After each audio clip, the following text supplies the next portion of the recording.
Hello, everyone. Welcome to It's a Log Story, a place where we roll dice, we tell stories, and we create magic. We are here once again with our lovely crew. I know it says down below the aisles, but maybe this is the day we call ourselves who we are. Maybe we good with that? Let's do it.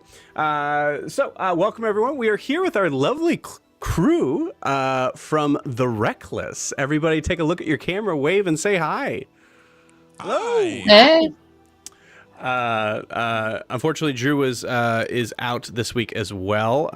We will miss him terribly as we are in the midst of the fight of our lives. But yeah, for those who are not knowing what this is, hello, hi. We're a D&D live play stream that runs every Monday, Tuesday, Wednesday, and Friday, existing with 4 different parties, different campaigns, sort of, kind of, existing in the same homebrew world, the lovely, beautiful world of Imea.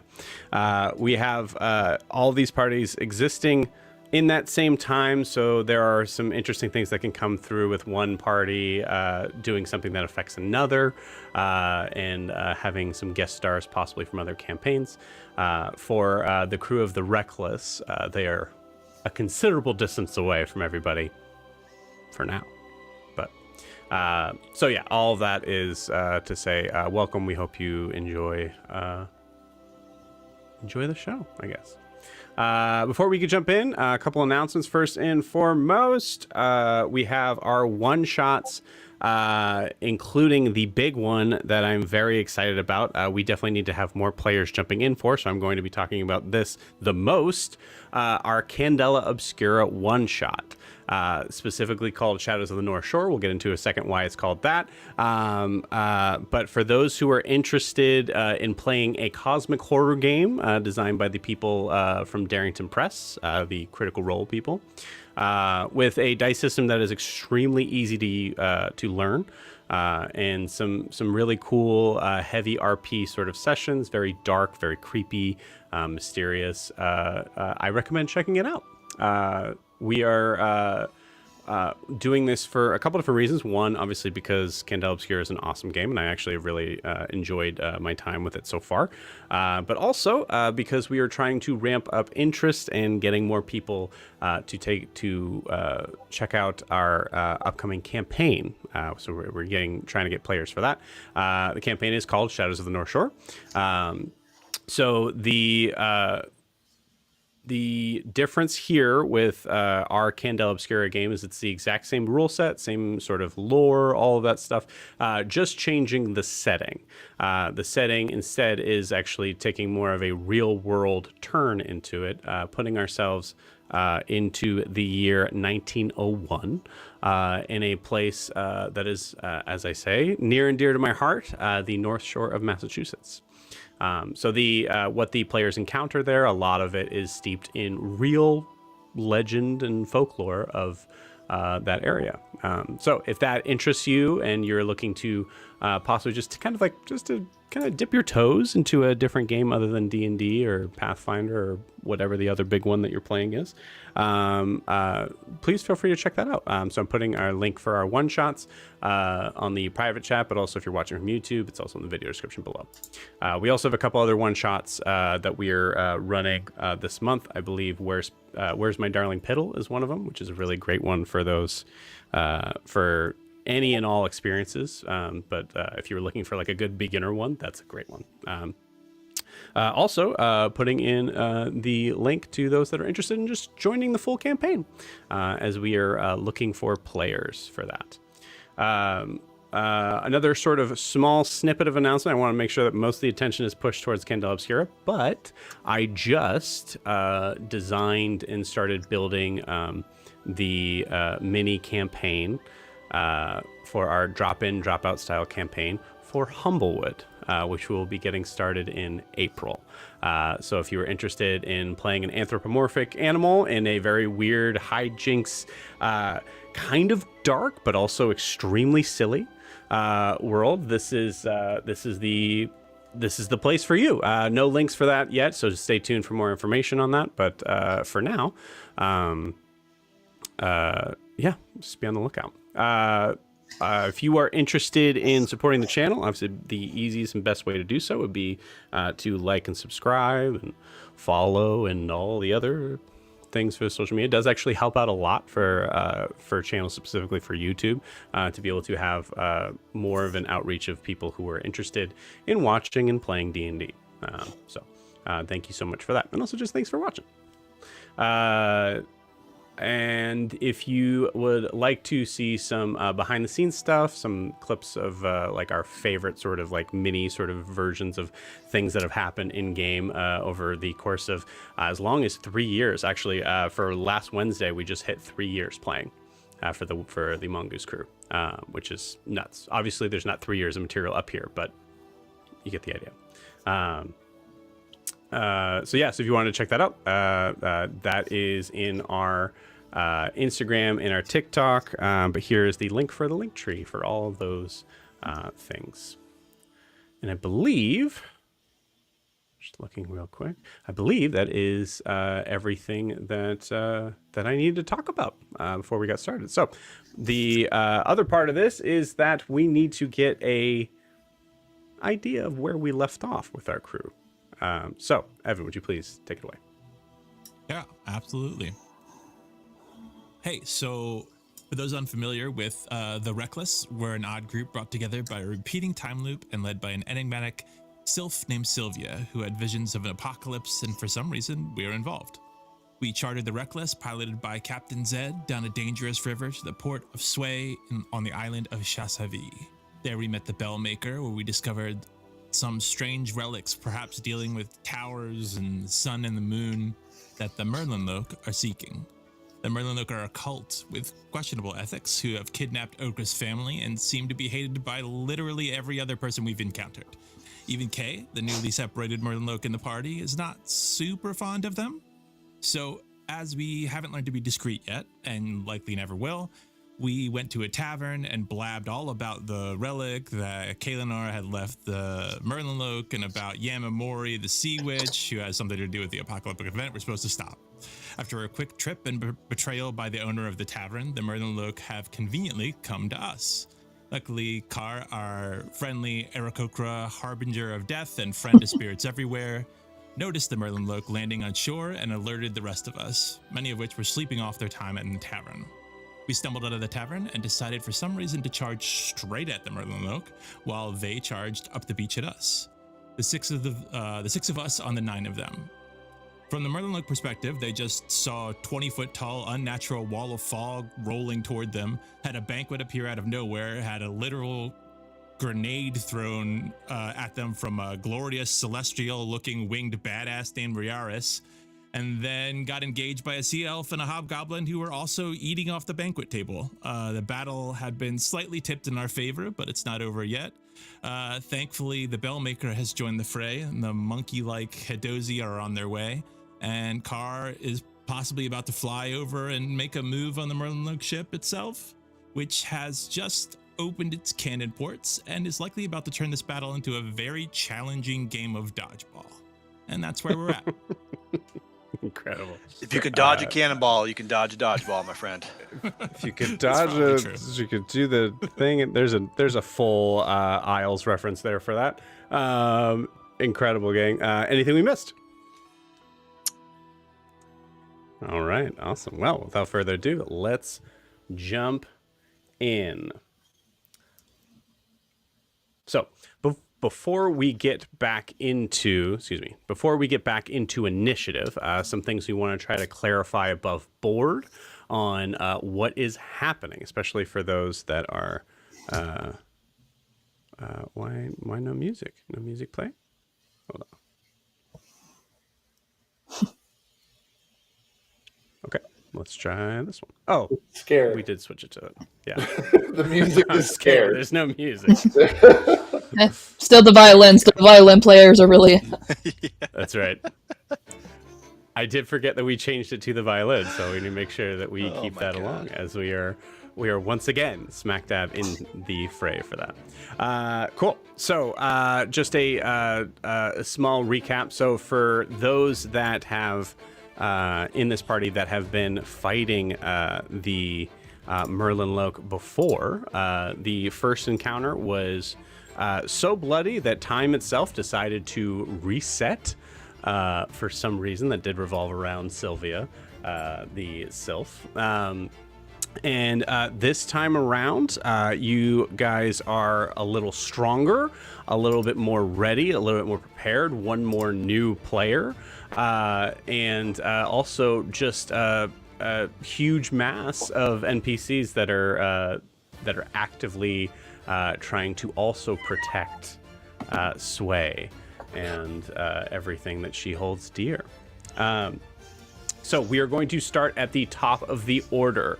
As we are diving in, we have just had the moment, as Evan so eloquently put it, we just had the moment where Kaelinor is watching the ship and recognizing the thum, thum, thum, as every porthole is starting to open up for the cannon fire to come. And actually, before we even start with the unit at the top of the order, I need to roll a very important D4. Oh, God. Any bets on what I got? A 1, please. Yep. Okay. Yes, I did. Yes, I did. So, Kaelinor, from your perspective, I would like you to give me a perception check before we jump into back into initiative. Okie dokie.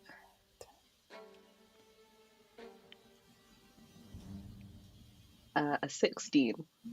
16. Pretty good. Kaelinor, you've never seen the cannons necessarily be fired, as you are relatively you've completed your training. You are a full Merlenloke, but that was something that most likely on board you never were able to witness. However, you have gone through training aboard that everyone has been a part of on learning how to do the basics of every job on the ship. Which includes the powder monkey. So you were able to determine with a 16 that you guys have about 2 rounds before things are going to get very explosive. At the top of the order with Yoon, Kaelinor, I am going to allow you to shout out if you would like. Yes, I do. I think Kay just yells they're getting cannons ready, and we have probably 2 rounds. Cool. To do something. You got it. In response to that, I need everybody to give me a wisdom saving throw. Oh man. Oh, I'm great at those. Excellent. Because I am rolling. That makes for one your- of us. And that was bad, and I will finally use that. You know what? I'm going to use mine too. I'm not starting this day with a nat 1. I got a walloping 5. It's so, still not good, but I'm not starting it with a nat 1. Wow. 22. 22. 16. 16. Cool. Actually, sorry. Well, as you say them to me, I'll tell you whether they pass or fail. So, Riaris, 16. That is a pass. 16. Somebody got a 8. 22. Mm-hmm. 8. That is a fail. 5. 5. That is a fail. Hey. Figured. What did Kaelinor get? A 3.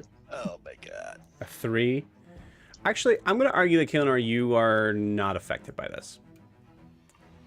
Okay. Ogre, what'd you get? I got the 22. 22. Okay, cool. Awesome. 22 is crazy good. Plus 5. Nice. Nice. So as you all stop what you're doing to look, all attacks on you this round, for those that failed, are going to have advantage Oh, jeez. because you are distracted. That's distracting. Yeah. Yeah, very distracting. Cool. So starting at the top of the order, Yoon, you are up. All right, let's keep it simple. Let's keep it going. Let me bonus action hex the guy in front of me, directly across from me. You got it. And then I'm gonna throw out an Eldritch Blast. That's 22 to hit. That'll definitely hit. All right, so that's 1d10. Nice. That's a 10 plus hex damage is an extra 1d6. That's 5. So that's 15 total damage. Sweet. Does hex do anything else? I could just switch it. I get to choose one ability when you cast a spell. The target has disadvantage on ability checks. Let's give him disadvantage on wisdom. Okay, you got it. I like it. And it's a weird thing where I believe it's an ability score. So you can say all wisdom. Oh, you said that. I'm sorry. All wisdom checks. Yes, you said it right. Don't listen to me. It's something that I get screwed up all the time, so I just assume everybody gets it wrong. But you were definitely not one of those people. I believe, if I recall, one of these guys had not taken any damage. I think that's him. So that is 15 points of force damage, right? Yes. Sweet. What does this look like as we're kind of like getting pulled into the immersion of this scene?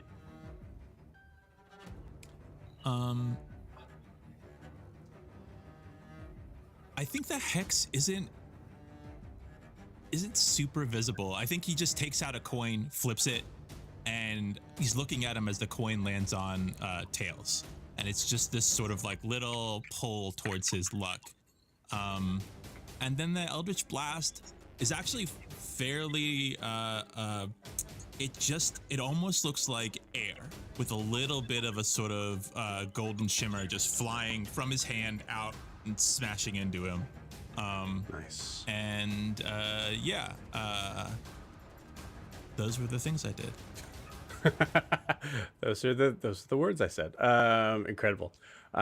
Cool. Car, you are up. Joe, could I ask just real quick? Can you just the initiative order here? Just Yes. a reminder, if that's possible. Go for it. So, I don't know. Initiative order? I'm asking you if you have it. Yeah, sorry. Yeah, I would say at this point, because it's been several rounds that have gone on, there are things that you wouldn't know and things that you do know. So I'll just tell you what you do know. So what you know is Yoon. It goes Yoon, Car. Car and Nala are sharing the same initiative. It looks like the members of the Merlenloke that seem to have some magic that helps them to smite, we'll say, go next. Then it is Sylvia. Then it is the Merlenloke archers. Then it is Riaris. It is then Kaelinor. Then Zed. It is the Merlenlokes that are, I will say, just are carrying swords, but the fighters. And then it is Carvis. And then Ogra. And then Sigrud. Thank you. Sorry to interrupt. No worries. Car, you are up. Could you back the map up a little bit or make it so I can see the building I'm kind of near? Absolutely. Thank you. Those walls, there aren't any holes in them, are there? Like Or facing the shore. Facing anything that would be facing the fight if I were going to go behind it. There definitely are on the side, like towards the center there. Yeah, I would say on. Now the thing is you are the building is obviously whole, so you would have to go into the building. Oh, is it? I wasn't okay. I thought it was a ruin or something. Okay, in that case, my next question before I make my decision: how far is the ship again? I know we said the last meeting, but I don't remember how far you said it was. And I'm trying to figure if I can get there in 2 rounds. I don't think I can. I have a note here that says 440 feet from the cannons. That would be a giant no. Okay, so then I will perch myself on top of that building. You got it. Absolutely. I will and stop you can do flying so towards the ship because I don't want to leave my party unaccompanied if what I do messes up. And I want to give them a chance to get away from those cannonballs, and Kaelinor said we have about 2 rounds. So, Cool. I did plant you on top of the house. I believe you. Out of camera right now. That's fine. And I then cast Fireball at the Merlenloke on the shore. Okay. So you're using your spell scroll, correct? Yes. And then that way, if it doesn't go off, at least I'm not away from them. And if it does go off, we have time to prepare for those cannonballs. I'm trying to think, not like Mr. I can do this, but more like, hey, let me help. It's a 20-foot radius. So I'm thinking that if I put it 1, 2, 3, if I put it 4 squares south of the rightmost Merlenloke close to the party, it will hit all of them and all the ones that are closer to the shore. Yeah, it's like without hitting square. us. It's a big one, yeah. Yeah, Nice. I want to place it so it hits them and not us. Assuming I can cast the darn thing, because I have to roll a save. Wow. Have you ever seen more of a perfect thing? Well, first I have to roll a 13 or higher. But so I mean, it's so perfect it should be an auto success. Is how I see There that. is. Oh, interesting. I will say there is only one figure that you would not be able to get into that, and that is the one that has been Hunter's marked. That's the only one that's outside of that. But yes. So you have to roll as if you were casting a spell. So that spell casting ability, and you have to beat a 13. And so, is there something? Do I just do the die and roll? Do I don't know. I've never tried to cast a spell off a scroll with this. Do I use my spell casting? Yeah, so it's the same. It's the same as if you were casting a spell. Is it the modifier or the spell attack? Good question. It is the spell attack. So I get a +6 on whatever I roll. You do. Okay, so I will just roll a d20 and everyone pray for me because I'm not a good roller. Joe, it's so bad that Joe has made fun of me. Let's see. Your rolls are terrible. I mean, they are. It's legit. So let me see. How far is he away from me? That's a good question. That's a good bit. 1, 2, 3. I would say so using your full movement to be able to get up to the building. I believe the building. I think we actually said we'll say for the sake of argument here, we'll say that's 30 feet high for this. 60 feet-ish. About 45 feet. Oh, okay, cool. Well, you can have a beginner's luck then. What does that do? Okay. That's an extra D4. It's like a bless, I guess. Yeah. Huge. Okay. So I'm gonna roll a. Oopsie, I should. Okay, do that, and I'll just roll that with it, and I will roll. Oh my god, dude. Okay, that's not gonna do it. I rolled a nat 1 and a 2, and Joe can see it on his screen. Oh my god, dude. So even with my +6, that's only a 9. You don't have inspiration or anything? I can't. I give it to everybody else, not me. Like luck inspiration or whatever. I don't know what happens at that. Does it just not go off and you Yeah, the scroll? Or the scroll it just fails. It just fails. I love Clinton just coming in. Ezra can't give the help action point to the Merlin. No, and I mean that's one of the reasons why Jack did not want to fly over to the ship. Like, I'll take all this time, and it's gonna fail.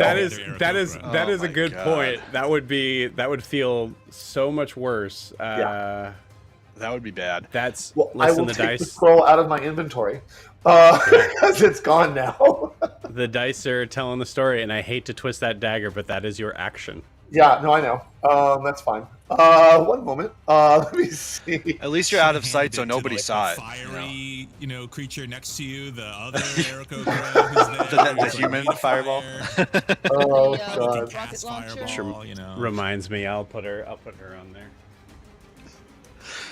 Joe's gonna be like, so Nala's turn, and she will cast fireball. That would be nice. I wish. Unfortunately, no. Okay, well, I am going to. I will hold. I don't have any bonus actions I can do because I've already given all my bardic inspiration to people. But I will hold a silvery barbs as a reaction if somebody is attacked. You You got it. can't hold a bonus action. I think can it's you? a It's the silver same barbs thing. is a reaction anyway. It's a reaction, right? so I'm going to So hold you a don't, reaction. you don't have to hold it. Oh, that is reaction. Yeah, you're right. Oh, So, You don't have to hold It's it. just Okay, a, well- it's just a different way to say the same thing. It's all right. Yeah, I'm basically Cool. saying that if something happens, I might speak up. Yeah, I would argue that it does make sense in the idea of you're getting ready to. I like that. anticipating, yeah. That I'm sorry, everybody. I did try, and the dice told me no. Do not That's all right. apologize. The dice are telling a story here, and that story is. The other story would have been pretty, but oh well. Just always hand big rolls off to NPCs. That does save me from making a whole bunch of wisdom saving throws, but I also do need to pull up Nala's sheet a little quicker than I thought. So, Joe, is if it now- matters on your Mhm. board, you might want to make me visible now, because I'm assuming by casting that spell, I have become visible. Yeah, what happens if it doesn't cast it? So many Probably bad things just happen. Because I don't know if I'm visible or not, because it didn't actually go off. would. That's You do a the action, really that's good super question. I assume I'm visible, which is one of the reasons I got out of the way so I could back up and duck under the building. I have to. Right, because We're you're gonna- casting the spell and it fails. You're still casting. Right, so I it, think I'm visible. but it fails. We're But gonna it's we're gonna go consistent. the way of rules is written as much as possible. Creature you touch becomes invisible until the spell ends. Anything the target is wearing you're carrying is invisible as long as the spell ends for a target that attacks or casts a spell. Casting a spell can include having it fail. in That's my fine. opinion. That's why I'm telling you, 'cause I figured Yeah, that's what's going to happen. So you got it. Okay. Where is Car? I don't Where know. you at? I will get that in a second. Okay. I thought it was only fair to let you know so you didn't think I was invisible. Yeah. No, you should be. Yeah, you good should call. be around here. Okay. It is now Nala's turn. I don't think it makes a difference to Car, but no one sees you fail. So there's that. You're way up there. Yeah, Car doesn't care. Car tried. Car's not Right. ashamed. Right. You got it. Okay. So Nala, which I think might be fun to just mention above board in this that as we did discuss this afterwards, but I feel like it's fun to know the class and stuff of certain NPCs if they exist. So Nala is a blade singer, wizard, and monk multi-class. So Level she's got 20? three level 20. Yeah, level 20. No, she's level 5. She's only one level above you guys. But she is going to cast Scorching Ray. First spell attack. Did you see Clinton's comment to burn the whole computer at this point? No, but the internet now sees it. Yeah, that's thank you, Clinton. I can't afford a new one, otherwise I might. There's a lot of talk in here though. That's good. It's good. Incredible. All right. So silver barbs. Scorching Ray. I think at the I'm gonna roll something for her to recognize. Yep, she does. She does look at okay, who's the leaders? Who do we need to take down first? So she's going to look at the paladin and is going to send at least the first 2 hits to the nice, cool. First 2 hits. Oh, that's right. They're super. What are the paladin's AC?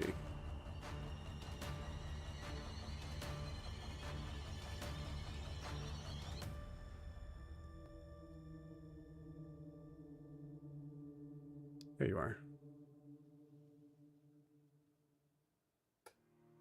The first hit, the first strike does not hit. Right?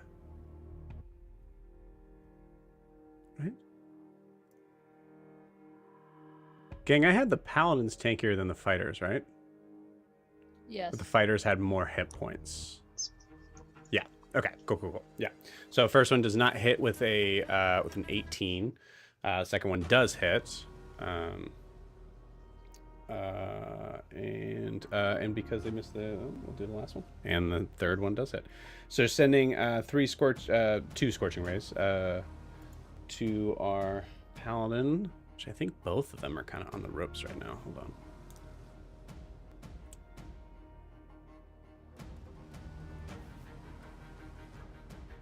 No, they're not. One of them is. The other one isn't. 13. It's not crazy damage. That was only 13. Right? 10? Yeah, 13. But it's something. Okay. All right, 13 damage to the paladin that is right in front of Uriars and Sigrud.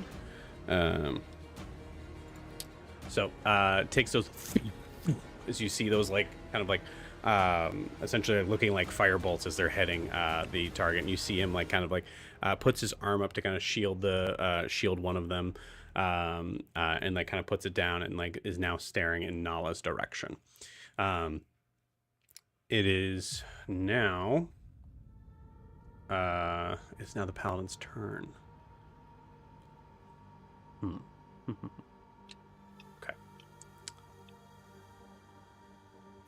All right.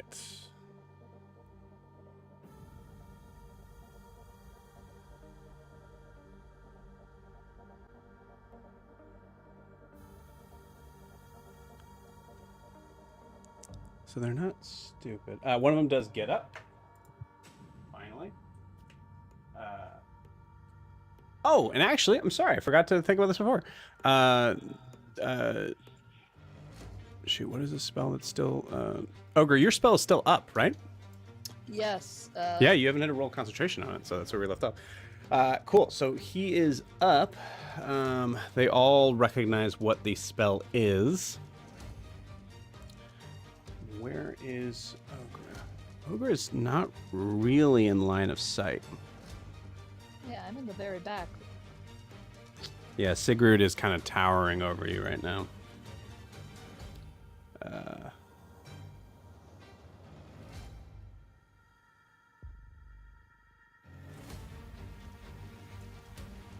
But their marshal can see Kaelinor though, actually. So,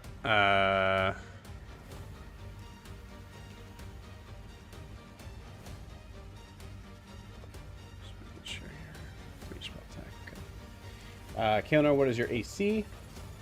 18. 18, cool. Tell me how you dodge this guiding bolt from this kind of trapped paladin. I think Kay just like fully and ducks under, like full like sees it coming from a mile and just like, is that the best you can do? She like just very taunting. Okay. After she pissed this guy, yeah. You got it. Okay, cool, awesome. The other paladin is also going to attack Kaelinor as the feelings of the traitor part gives them a sense of if they're not attacking Ogre or if they're not trying to capture Ogre, they're going to kill the traitor. So the attack from the paladin that is close to you is an 18 to hit. Hits. Okay. And he is going to put out his last smite.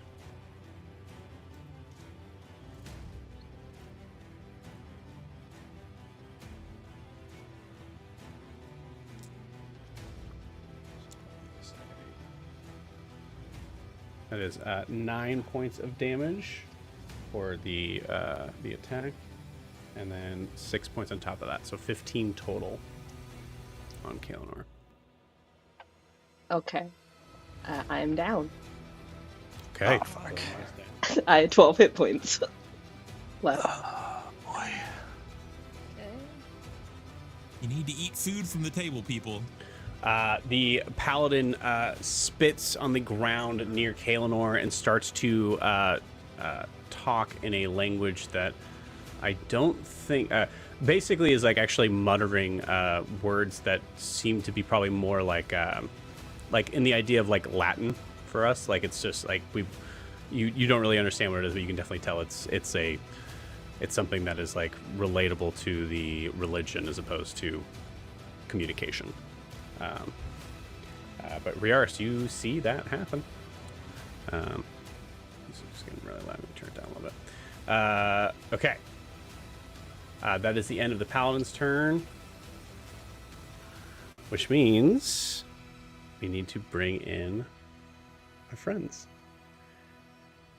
Ogre, you hear from the distance, from the distant jungle behind you, these sort of like biting, loud, high pitch yelps, along with a very deep, these deep howls, as you see coming out from the jungle itself are our Hadozi friends. Now, I want to say above board, and this is for anybody who's watching, Hadozi minis, actually really hard to find. There was only like 4, so I did not get them, unfortunately, in time. So we're going to use these guys. But they are going to swarm.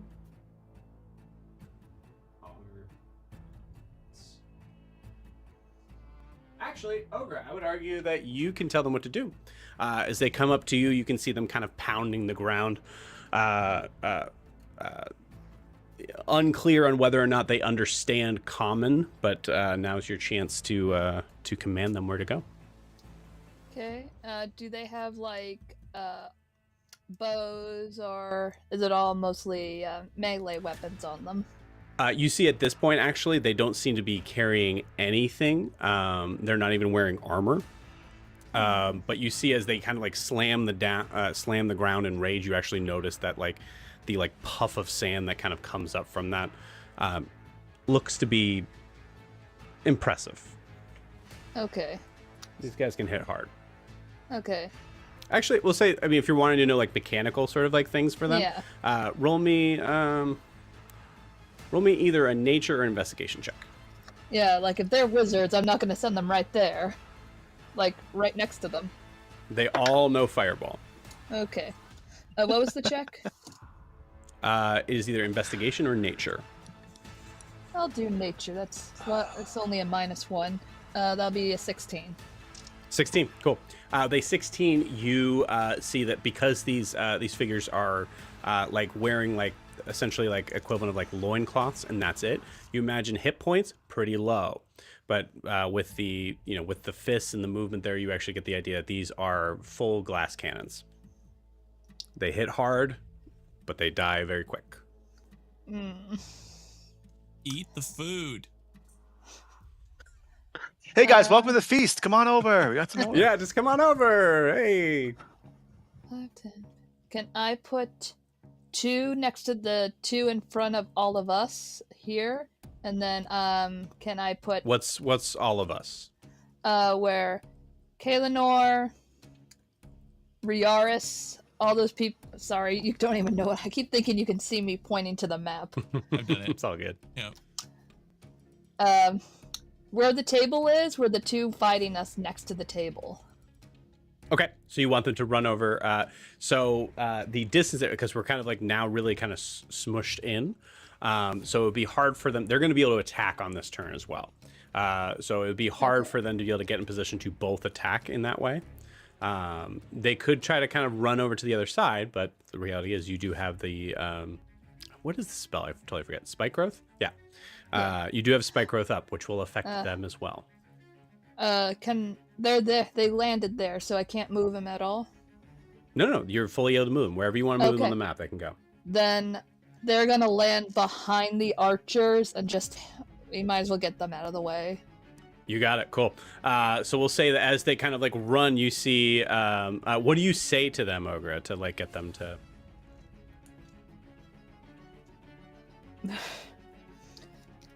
Friend monkey people, go to where the archers are.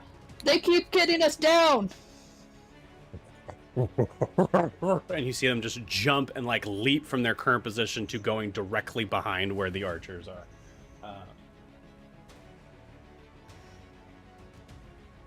They're off the board, but they're here. As you see their arms kind of extend out, and you see that weird sort of membrane underneath their arms kind of glide out as they kind of come down behind all of them, and go to make attacks. Sarah, go ahead and just roll me 4 d20s, please. 4 d20s? You got it. I don't know why, but I thought, is that the damage they do? Yep. Each. Okay, I got a 15, an 11, sorry, I can't see this dice that well. A 18, and a 2. Cool. All hit but one. As you see them jump in and just slam down into these rangers. They each do 2d8 worth of damage. On these poor rangers. And you said they're raging? They're not mechanically. Yeah, that's wishful thinking. Worth a shot. I applaud I appreciate the hustle. 2, 4, 6. Oh wait, I should do this separately. Because they're gonna attack these guys separately. So first one, 7.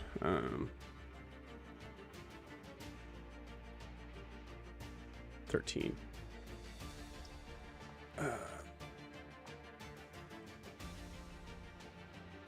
Actually, we'll say that's the same for all of them. Let's just make it easier. 4, 49.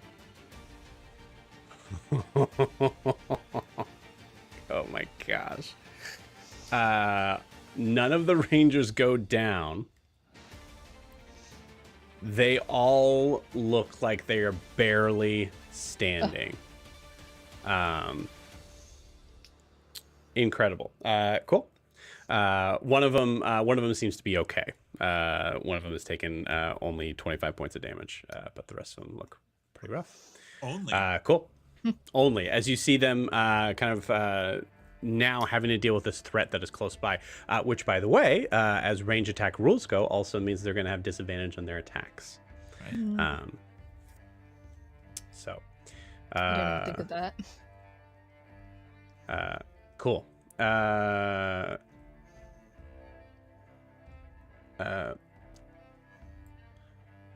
Oh, so many rolls for me. I'm gonna move the board if that's okay, Dan. Just because this is getting very DM heavy of moving things around. I'm gonna have you go before Sylvia if that's okay. That is okay. Man. So I see Kaelinor go down, and there is I think Riaris is frustrated. He can't save them at the moment. He doesn't exactly know how to get out of this problem. Actually, I'm so sorry because that would make a lot of sense. I apologize. I'll just put you after Sylvia, and I'll say Sylvia's going to heal if that's okay. That is great. Cool. Sylvia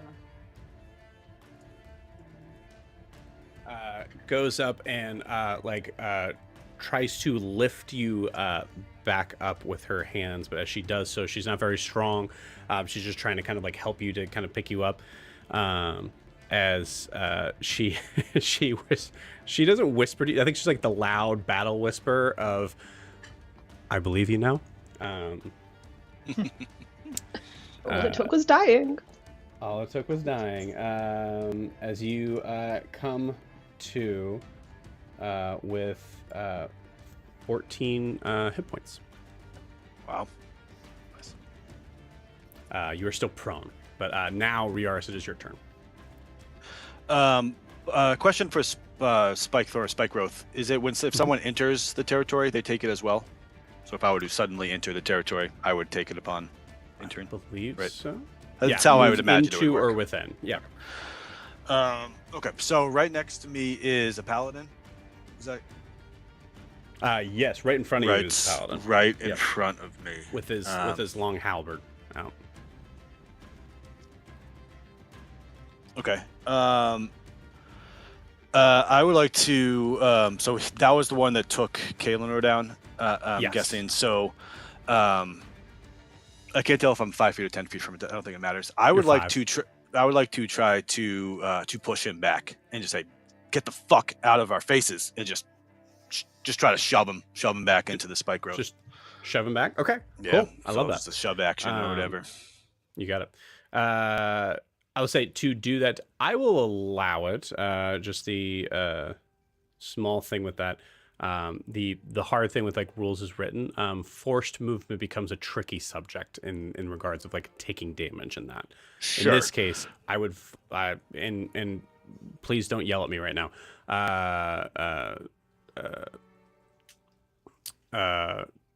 I'm saying internet, not you guys. But I will say in this case, because of like you're using this as a like I'm pushing you back and I'm pushing you into these thorns. That is absolutely yeah. I mean, that's cool. I'm also just saying to push him back, and he'll have to deal with it on his next turns too. So however you want to rule with it, I'm just You got it. Battlefield I will. control I will. anyway, so. I will remind. Clinton says, "Get in the comments." You're already there. You also you do see he has a halberd, which does have reach. Sure. Cool. Yep. That's fine. Yeah. Give me that athletics check. That is a 12 plus 7, 19. 19. Tell me what this looks like as you see like he is just like kind of like reached across from you to like knock Kaelinor on the ground, stuck his spear in the ground that moment, and spit on the ground near Kaelinor's feet. What does it look like for you to like basically body this person? Yeah, back? I think Riaris had something else in mind, something else he was thinking of. But then seeing that level, kind of watching Kay go through all of this is a defining situation, watching them walk into this. And so seeing this personal struggle and then Kay go down and this disrespect on top of them, just Riaris was like, all right, it's, almost like, gloves off type of situation. So I think he just kind of like, instead of doing what he's going to do, just fucking just get him the fuck out of here. He can get Kay up, and then obviously Sylvia comes up anyway. So there's a moment where I think it's, with Riaris, Riaris has had a ton of training throughout his life on being able to handle himself in a fight and work through this. I feel like if it makes sense for you, that this is like fully against any and all training, like of like you don't want to get too close if you're carrying your lance, like like combat is specifically designed for you to be doing well within a reach that you have, and this is like just a full like just rage, like just anger and just knocking him far back. I think you feel like a little bit of like this like weird spiritual energy behind it, as now Talia is with you and also enraged by this as well. Yeah, for sure. I'm definitely feeling a little bit off normal because I am, glowing out here for sure. And I don't think Riaris has gone through many scraps. Technically he's trained, but this is just like dirty scraps going on here. So yeah, I think he's just kind of letting it go. So, cool. So that's my action. I honestly don't really have a whole lot else to do. I think I would just, because I don't want to move forward and I don't have anything else. So if I could I'm kind of in the way between Kay and everybody else. I think that's where I'd like to stay. And that'll be my turn. You got it. So just trying to position yourself. Yeah, just role play wise, at between least, everybody. just kind of to create some sort of defensive situation here to get Kay up. Can I roll the damage you took by moving? If you want.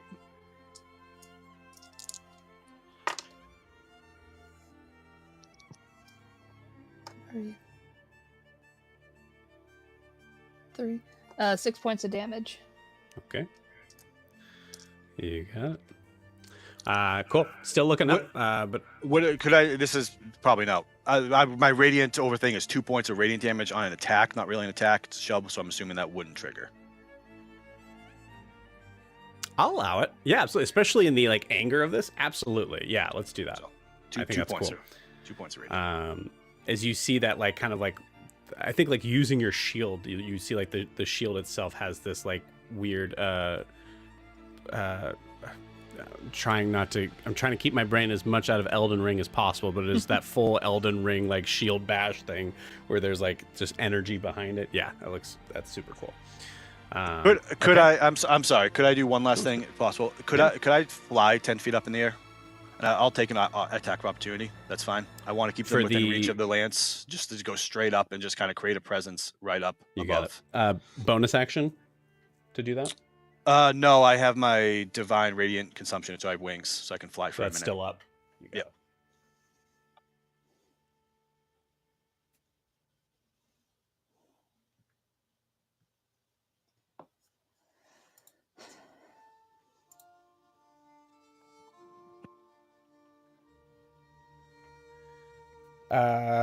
Okay. Yeah, there's gonna be 2 opportunity attacks against you from both the fighter and the... Wow. Double 2s. They both miss. Incredible. Yeah, as you see both those swings, I think, like for the paladin, like just having to kind of like be on that like weird off foot and then having it just scrape along the roots that are there. Super cool. You are up in the air. You are bright and shining, sir. Awesome. Okay, cool. It is now the archer's turn. The archers are trained in what to do in close combat as far as a fight goes, but they've been given very strict orders on what they're supposed to be doing. So they're going to continue to fire now with disadvantage. As they're going to be firing at Ogre. Which Ogre, you did you fail the saving throw in the beginning? No. That's right, you got a 22. Mm-hmm. You got 22. Yeah, cool, awesome, great. So these are with disadvantage. First attack is a math. Hold on one second. Sorry. First attack is a 18 to hit. Yep. Second attack is an 11 to hit. No. Third attack is less than that to hit. And the fourth attack is an 11 to hit. So only one hits you. Incredible. Very useful. And I really rolled a 1. Sweet. So that is... Oh, sorry. They have less than that. What's your AC? My AC is a 16. One of them was an 18, right? So it would have been 17, which still hits. Cool. Just making sure. So you only take 4 piercing damage from that, as they have to angle it up in the air and have it come back down to hit you. Okay. You take that 4. Give me that Constitution saving throw for keeping the spike growth up. Mm-hmm. Please. And if... Nope. Okay. That's going to be a 18. 18. Yep. You still have it up. Awesome. Kaelinor, it is your turn. Okay. I'm going to stand up from prone, which is half movement. You see, like Sylvia is like helping you up on that. Like when you're snapping to, you see this weird, like wispy, ethereal sort of face.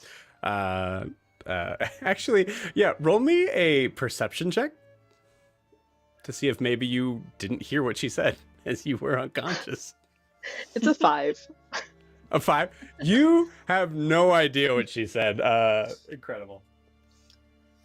You're just going, this fucking bitch. Yeah. He's probably thinking, bad-mouthing me again. Yeah, with a 5, you see Sylvia looking up at you, and for a second you're like, is she trying to finish the job? What's going on? But yeah, half your movement to get up. Okay. I'm gonna... How far is the table of food from me? You would not get any attacks to go over to it, as you're staying within their range. Yeah, I'll shuffle over and grab some food. Please and thank you. Throwing an apple in your mouth as you go to attack, or whatever you're doing. Yeah, is that a temp hit points, right? So I think it's 4, right? Is it D4 or is it just 4? 4. Cool. Fabulous. And then I'm gonna be smart instead of stupid. And I'm gonna action cast Cure Wounds on myself. Okay. Yeah, that feels like a smart move. And that's for 7, for not much, but I'll take it, and that's it for me. Okay, we don't really allow non-reckless moves in this, please. So you want to rethink? You're out of the band. What you're doing here? You're out of the band. You're out of the herd. Oh, incredible. Yeah, I don't want to go down again, guys. I need to be useful. And that's everything from me. You got it. Cool. It is now Zed's You're turn. muted. I'm muted? No, Yoon, you're muted. Evan, sorry. You are muted, yeah. Yeah, we can't hear you. You're not muted on here, but we can't hear you. So it is Zed's turn. Zed's gonna roll something that I think Zed might be good at in this, like something that specifically makes sense here. Is a perception check. Yeah, cool. That's a 17. Check. Yes. There you go. Welcome back. Good. Did you hear? I was wondering how people knew to eat at the table, because mechanically it is somewhat important. If it's like an effect of the table, then the Merlenloke would know too. If it's like something we're saying, you sort of, on the sly, like hinted at people, or because we're eating at the table with people food, that's like, so it's whether they would know, hey, if we want to heal, we want, some sort of strength from that, we could go do that. So yeah. I think so to be able to honor that mechanic, I'll say Yoon, roll me if you're wanting to like let your party know, but not the Merlenloke, roll me a performance check. Okay. That's a natural 20 for a 27. Ooh.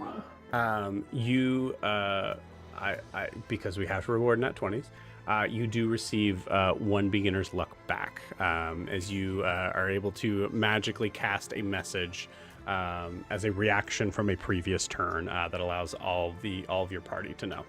Dope. Awesome. Sweet. Super cool. Good job asking. It was very, very good to ask, I guess. Cool. All right. It is Zed's turn. Zed is looking around and trying to kind of like mark his target on who can I take down on this turn. And sees the paladin way back there that is just trapped with the thorns around. And just makes a note, kind of like closes one eye, just like does like a little wind up with the blowgun, and goes to attack. For a natural 18, which is definitely going to hit. So here's the beautiful thing about this. On the opposite side of the like blowgun, there's a very specific, like, there's no dice for it. So it's just 6 damage, which is enough. Our paladin their paladin goes down. How do you want to do this? How do I want to do this? Drew, if you're listening, you just comment in on how you do it. But yeah, no, the blowgun comes out, and you see it just kind of like go right into the neck as he is like yelling to the rest of his men to like charge forward, and then just goes and just full wipe, gone from this world. Nice. That is Zed's turn. He's still got the 4 temporary HP, so we're good there. I'm just gonna see if there's any bonus action stuff. He's already got Ebb and Flow still up. Oh.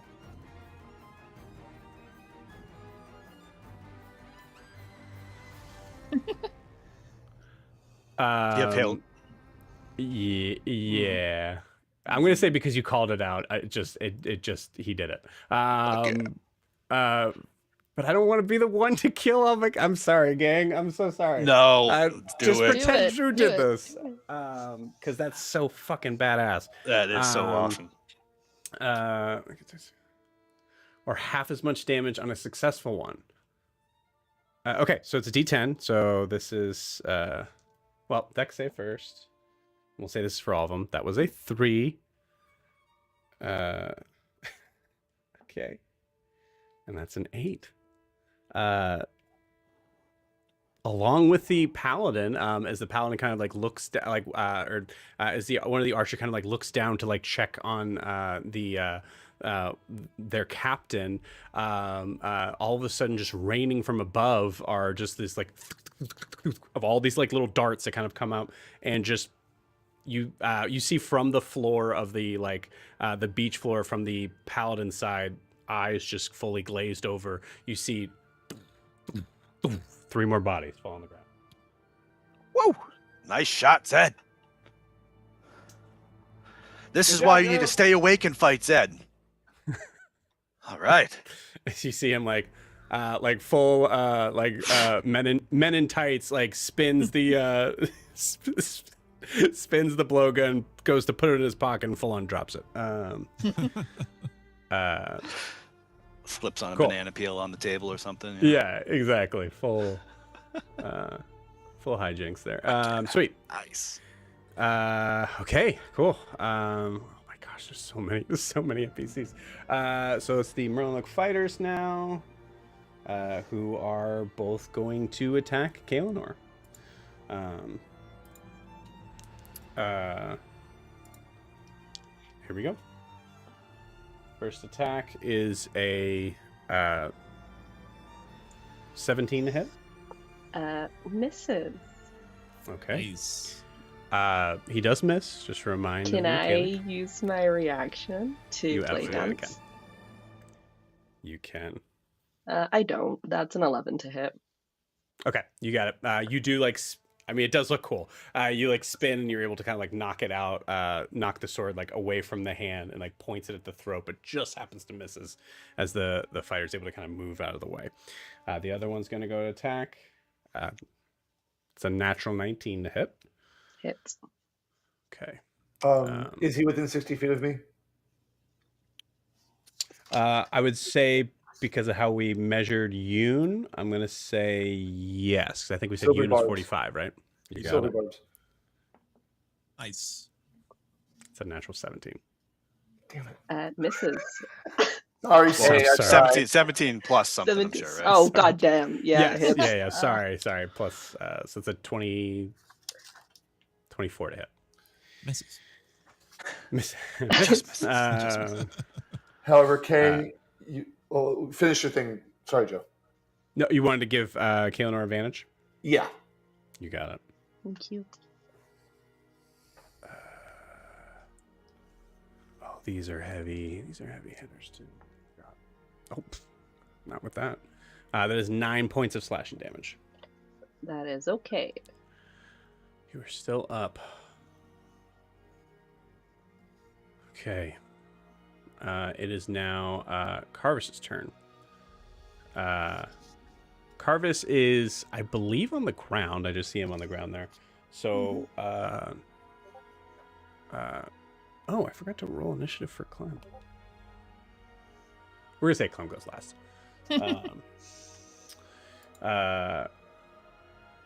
Cool. He is, I think, going to stay on the ground, but then just going to take out another grenade and just yell, just full on, get off my lawn level energy, and launching the grenade in the, what's the area for grenade? To look up all this stuff again. Sorry, gang.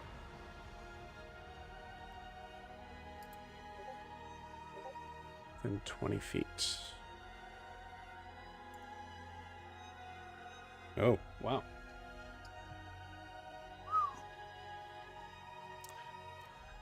Okay. This fight's looking up, gang. Makes a dex save, so we're going to roll 4 of these bad boys.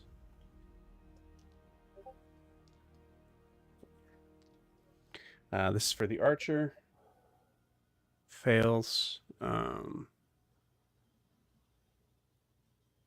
They will die. There's no reason to roll. A nat 1 on the paladin. Wow, these are bad rolls. Natural 3. And then the last guy who has taken very little damage, maybe just being by that fruit stand or the fruit table, does make the save. My mom always said an apple a day. Really working out Apple here. a day. Keeps the cult members away. Kaelinor, just give up. That would be great. Thank you. And then, Just turn yourself in, please. I don't want to do the paperwork. pink hair girl, if you just come with us, 15, 24 points of damage. Okay.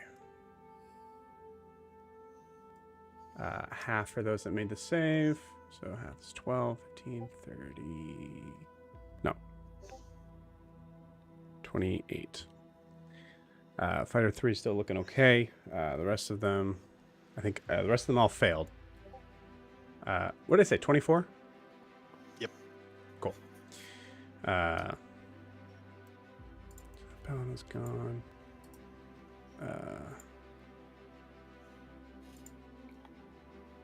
The other paladin's gone. Yeah. The rangers are... Oh, wait. 24? Is what I said? That ranger's still up. Just barely. Okay, but the rest of the rangers are gone. Wow, this is a much smaller list. And the fighter...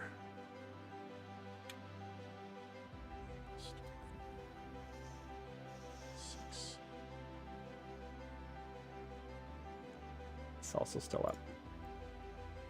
Just barely. Oh, sorry. That was the wrong one. What am I saying? Sorry to you guys. Sorry, guys. Okay. But Paladin's gone. And everybody is looking really hurt now, except for our fighter near the table. He still could take some attacks. So things are now looking up, gang. That is the end of Carvis's turn. Ogre, it is your turn. Okay. After this, we still have 1 round to hide or take cover, right? Yeah, to do what you're going to do. 5 seconds, 6 seconds. Okay. Then, how close am I to this guy? 5, 10, 15.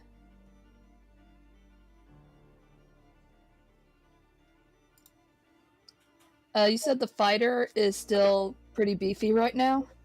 Fighter's still pretty beefy, yeah. Okay. It's probably not going to work that well. I'm going to cast blindness on him on 2nd level. Okay. You got it. He has to make a con save of 13. Got it. Dude, that's a fail. Okay, he's blinded. Okay. Nice. Okay. Awesome. And bonus action. Who looks the hurtest right now? Roll me a perception check.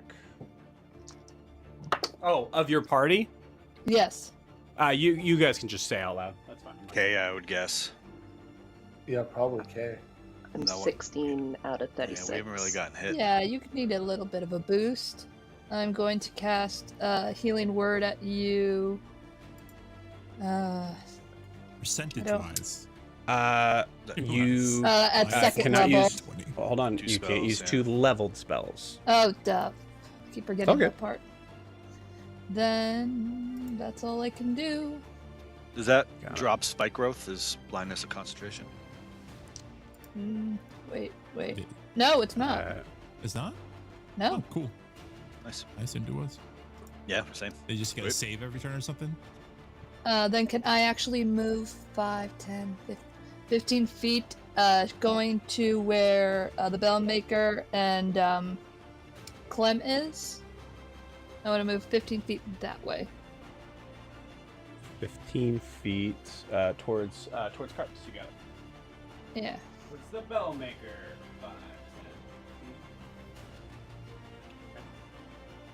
10. And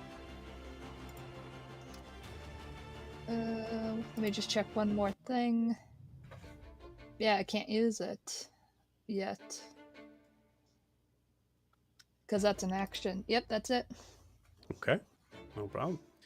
It is now Sigrud's turn. Sigrud is going to call on the power of Pelor to end this monster. Roll intelligence throw. Okay, yeah, not bad. Sigrud does know to move under Riaris instead of moving into the thorns to attack our middling fighter here. This attack. Well, that's the bad side of having NPCs that I roll for. That is a 4. That does not hit. Sigrud misses. Tries not to internalize that on calling to his god and then missing.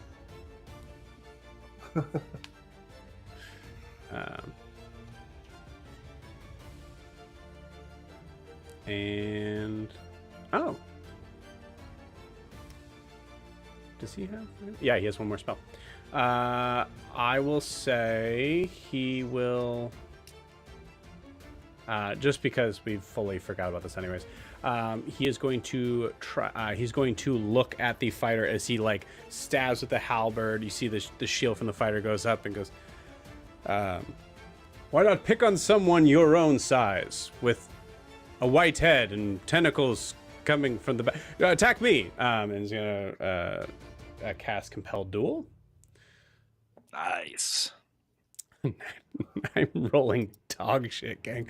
Natural 2 as the fighter is like just annoyed with this dude, I think. I'm just gonna point it this way so that I know that he's going after him next. Means Okay. That breaks if we attack him. Yes. Which you certainly can, just for the record. But yes, that would break that. Cool. So now, last one to go is going to be Clem. Clem is going to survey the scene. Oh, shit.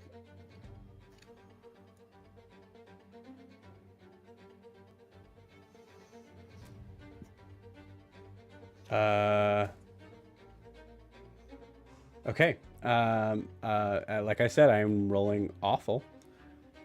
Clem, sorry, gang. Clem looks at this scene and looks at Zed on top of the table, as he has just killed someone, and you just see Clem just going, "I knew you were a fucking menace," and just starts to move over towards Zed.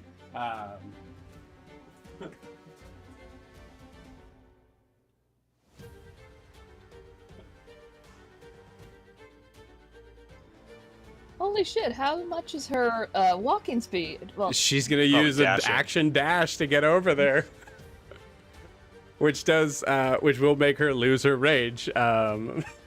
Sorry, that's gotta honor that once, right? You guys will be fine.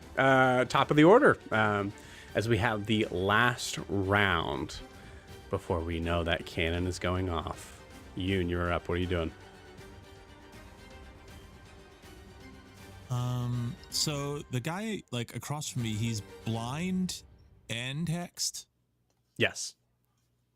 All right.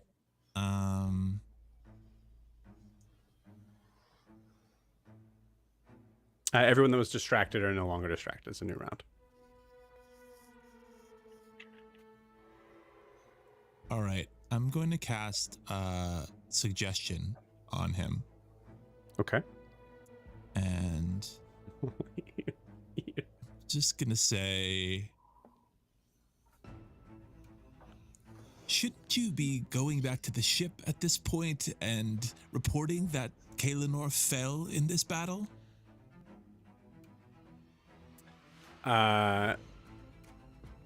What's the DC? DC is 15, and he has disadvantage because of the hex.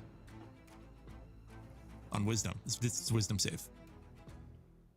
Good, because the first roll is a natural 19. Incredible.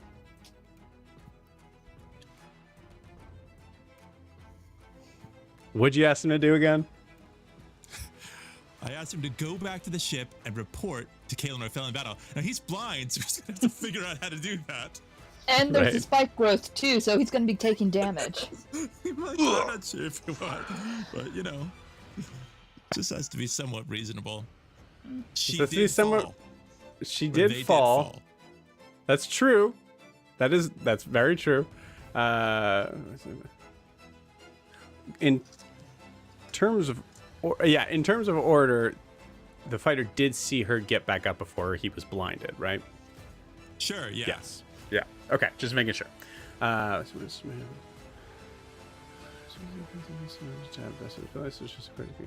continue for the entire duration. Suggestions can be completed in a short time. That's just fine. It does not specifically say once it takes damage, it drops the suggestion. And in terms of blindness, in my view of that, he doesn't know what's hurting him. Right. Oh, yeah. He would know vaguely which direction it is to go back to the ship. I think you broke him. Incredible. Great. Good. If it helps, his movement is, what's the word? Because of the spikes. Yeah, Yeah. because it's difficult terrain. Oh, that actually works against you, in this case. So that does. That does help the opposition. But yeah, that's a good point. Cool. So how much can he? Yeah. So he can only get 15 feet. There's nothing I can do. I'm just making sure there's nothing I can do, and there's nothing I can do to keep this from happening. So he's going to take his full movement on his turn. Right, because on their turn. Yeah. It doesn't happen immediately. Unless it's like something, And then he's going to. I mean, he would action dash. He's trying to get somewhere. Because I think they can reroll at the end of the turn. Yeah, that's the blindness. Yeah. Wow. Yeah. Oh yeah. Suggestion. They don't have a reroll. It's once they complete what they're doing. Yep. Dude. That's nasty. That's so good. Incredible. Anything else on? That does drop the hex because they're both concentration, so it drops the hex off of them at this point. And then I'm going to use, as a bonus action, hospitality, Fey gift to give. Let's just go with Riaris. I'm going to give Riaris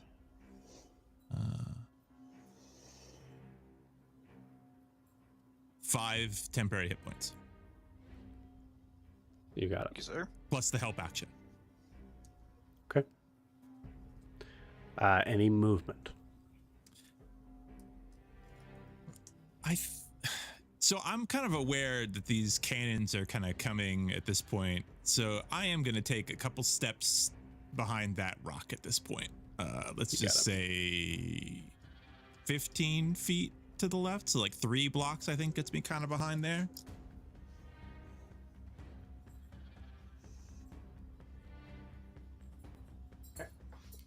Yeah, perfect. Really, a cannonball could also just make that rock shrapnel, but this is I'll take it for now. Yeah, that is my turn. Yeah. You got it. Car, you were up.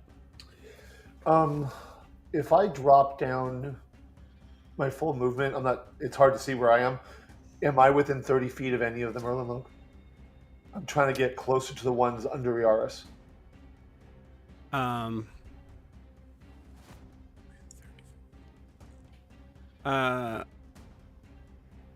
I would say if you would like to just fly from your current spot. I can do that, yeah. Yeah, and then you can, and then like if you want to just kind of stay in the air horizontal, you could do that. Yeah, not a problem. Yes.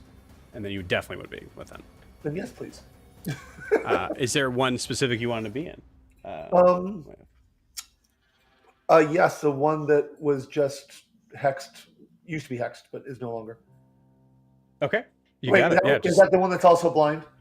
It's the one that's blind, and that is going to truly have to walk through from the beginning of a How far is Spike Growth? Let's make sure I'm aware of the math when it comes up. 20-foot radius. Okay, cool. So literally having to walk through 20-foot radius. That's 40 feet. 40 feet. On the edge. Yeah. I counted. If he's doing the full thing, I'm going to be rolling 12 d4s. So he's going to actually, it would be 30 feet because he's going to have difficult terrain getting back. So it'd be, I think 2 less than that. But yeah. 6. Yeah. Sorry. So Car, I apologize. Where did Car want to go? Okay. I'd like to fly overhead. I want to hit the other one then. You got it. One the next one. Well, at least not hit. I would like to roll to hit him to see if I hit him. So I'd like to be flying overhead. Go ahead and roll. Try to find your minis. 25. Yeah, that'll hit. Awesome.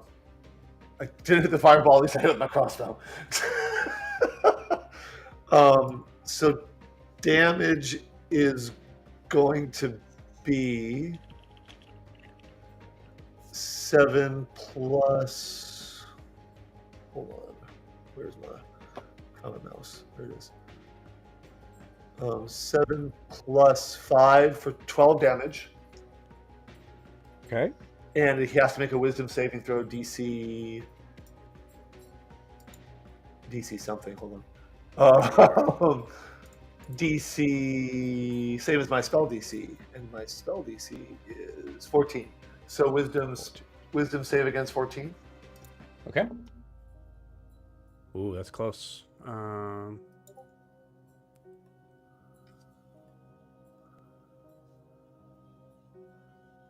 It's the fighter.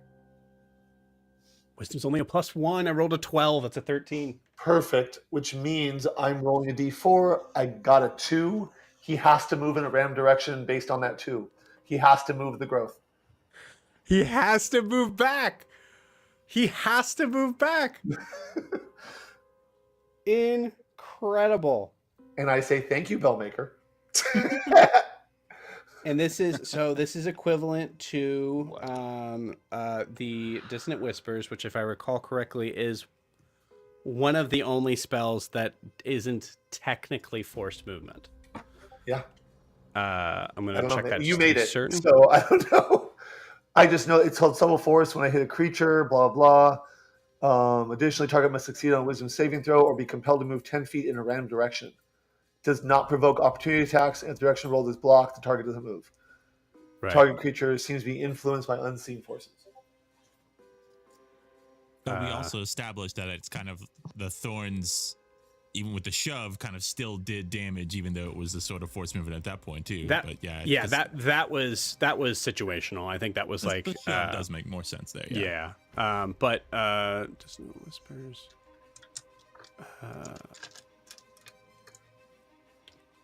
Forced movement. This may not matter, anyways.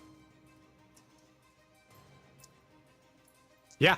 Yep, that's it's super weird, but yeah, that's how that works. Good. My spirit surrounds it and confuses it, starts wandering off, trying to bat them away. Also, it does trigger opportunity attacks, but Kaelinor, you did already use your. It actually does not. Oh, it doesn't. Okay. The movement does not provoke opportunity attacks. So.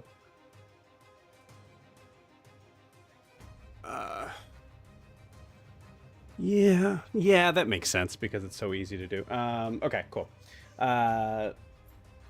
Jesus. Cool. Also, actually, the damage alone might kill him after all that. What was the damage? 12 total. 12 on this fighter. Yeah, the fighter literally had 1 hit point left after all that rules looking at. Car, how do you want to do this? I would actually just like to. I'm very easy. Just shoot him. It probably from above. It's going down into below into his neck, into his sternum, and buries into his chest. You got it. And you see him. I think you see him just like take the hit, and then just in a stupor, just like turns and then just falls, moving backward. Fine. Just get him off my people. Yeah, he is. Get off my friends. Definitely dead. Oh my gosh. Cool. That was nasty. So the thing is, so you were doing this to be able to get within 30 feet. You're 5, 10, 15, 20. You have 10 feet of movement left. You are currently 30 feet in the air. And the reason, just for the record, I'll be fully transparent on this. The reason why I'm reminding everybody because the top of the round is when the cannon's going off. I will take that, shoot, and then bank straight up. You got it. Because the cannons are probably going to explode on the ground. So...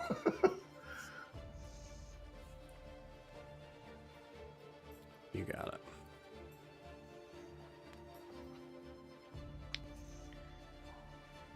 Okay. These are specifically ground-to-air cannons, so... Well, it was nice knowing you. They're pretty sure both Kaelinor and Ogre can fly, so... Ogre can't fly. They prepared. They know. Ogre, they know. They know. They just know. Just admit it. Okay, anyways. Wow. Very cool. It is Nala's turn.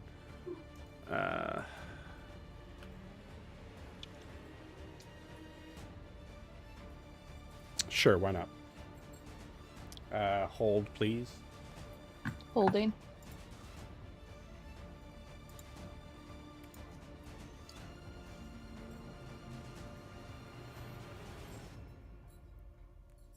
Nala is going to fly up into the air.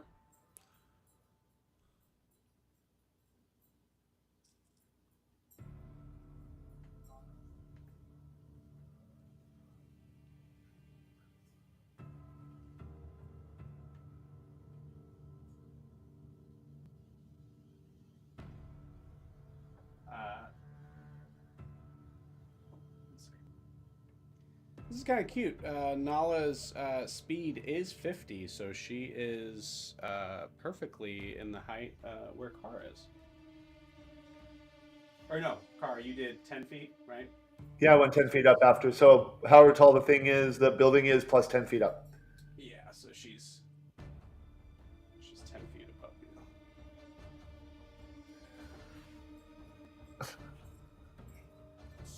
you. You guys know that ranger's there, right? Just move this up. Great. Oh wait, who's that invisible man on the roof? Okay.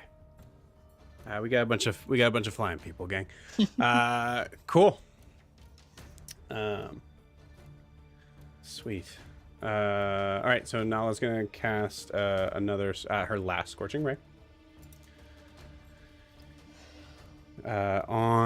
She's gonna send one to the archer over there.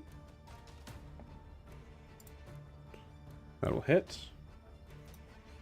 She's gonna send two to the. Oh, and both of those miss. But the one can't roll below 1, which is exactly how much these dudes have. So we have one Merlenloke left on the field. Technically, 2, maybe 1.5, whatever you want to count, Kaelinor. There's one enemy on the ground. Okay.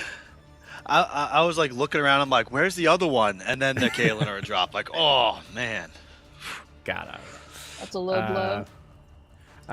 It is now the Paladin's turn. The Paladins are gone. It is now the Hadozi's turn. Ogre, what would you like the Hadozis to do now that there's only one threat, and you know a cannon's coming? Yeah, I would like to. They can't And fly. sorry, I apologize. I do want to specify cannons. Yeah, they can't fly. They glide. I like them They to glide, right? Yeah, I like to, if they have the movement, to start making their way to the building for cover. You got it. Cool. If they are dashing, I'm going to say these guys have 40 feet of movement, so dashing would get them there to the building. 5, 10, 15, 20, 25, 30, 35, 40, 45, 50, 55, 60, 65, 80.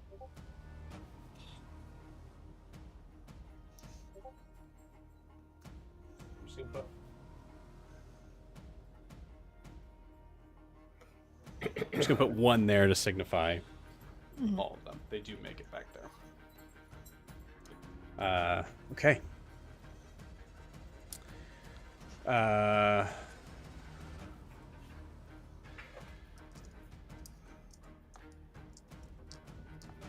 Cool. It would be Sylvia's turn.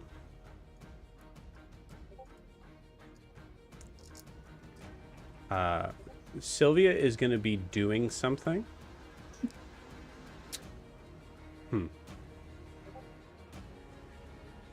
Yeah, okay.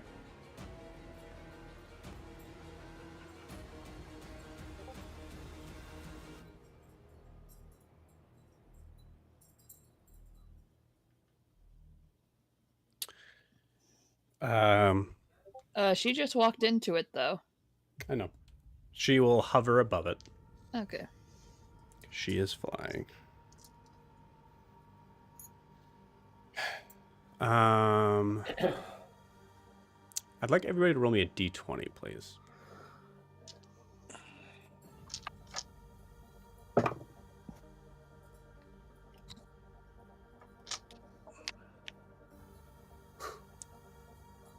Two. 4. 1. Oh God. 13. 15. 15. You see Sylvia turn for a second, look at everyone, and rest her eyes on Riaris. Riaris, you get a message in your head that says, run. And that's her turn. Riaris, you're up.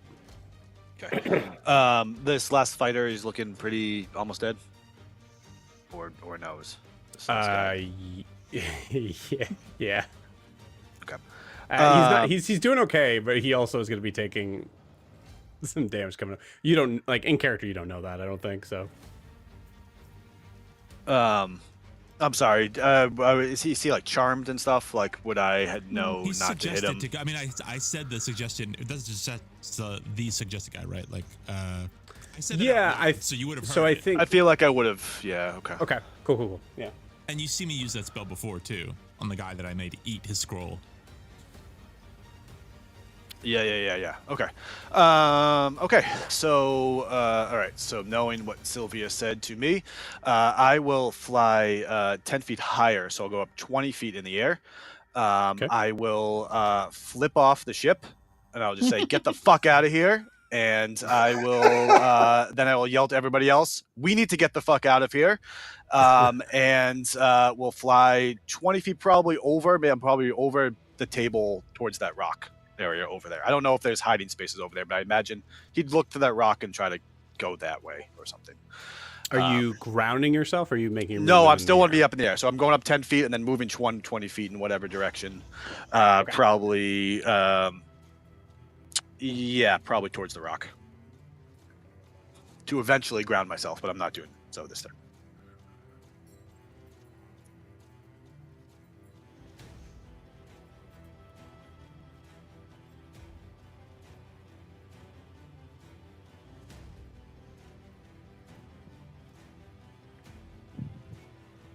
Okay, Cool. So just to clarify, I still want to be flying. I don't want to be landed Right. at the moment, but okay. Yeah, you're flying.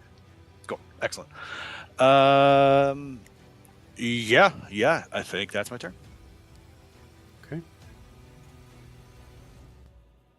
All right. Sweet. Sriaris, archers are dead. Kaelinor, is your turn. I think the house is too far from me, so I'm gonna go hide behind the rock. You got it. Feels the safest bet. Yes, hide behind the shining beacon in the night. It's definitely a good call. I would argue needs to see you to make a reaction attack. So he cannot see you. Oh, wait. Yeah, no, because it was yeah. I think I ruled opposite of it was just going to have disadvantage. But he's an enemy, so I can do what I want. I can do what I want, King. Yeah, he doesn't. Okay. Kaelinor, tell me what Zed does. I think Kay would yell to Zed to hide somewhere. So I nav what I would like Zed to hide, please, somewhere. If I have to baby be on him, I will. Okay, cool. Give me a persuasion check, not to convince him to hire, but to be able to make him understand. To make it so that I, the DM, doesn't say, okay, Zed just hides under the table, because that's what I want to do. So make full me duck not and cover do what I want to do. thing. 24. Okay, you got it. Incredible. I said it out loud, and that's enough. Yeah, Zed grabs one more bite and runs over behind the rock.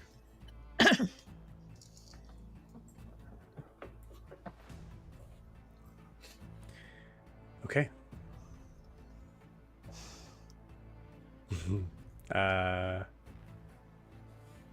It is the fighter's turn. So, just want to make sure we're doing this by the book. That is 30 feet of movement, each one being 2d4 for every 5 feet. So that's 6d4. I counted 9 for every 5 feet of movement. So it's 30 feet. Yeah, 5 2d4. 5, 10, 15, 20, 25, 30. Is it 1d4 or 2d4 per 5? It's 2d4. Oh, then that's 12. That's 12d4 then. 12. Sorry, 12. Apologies. Yeah. So it's either 6 or 12.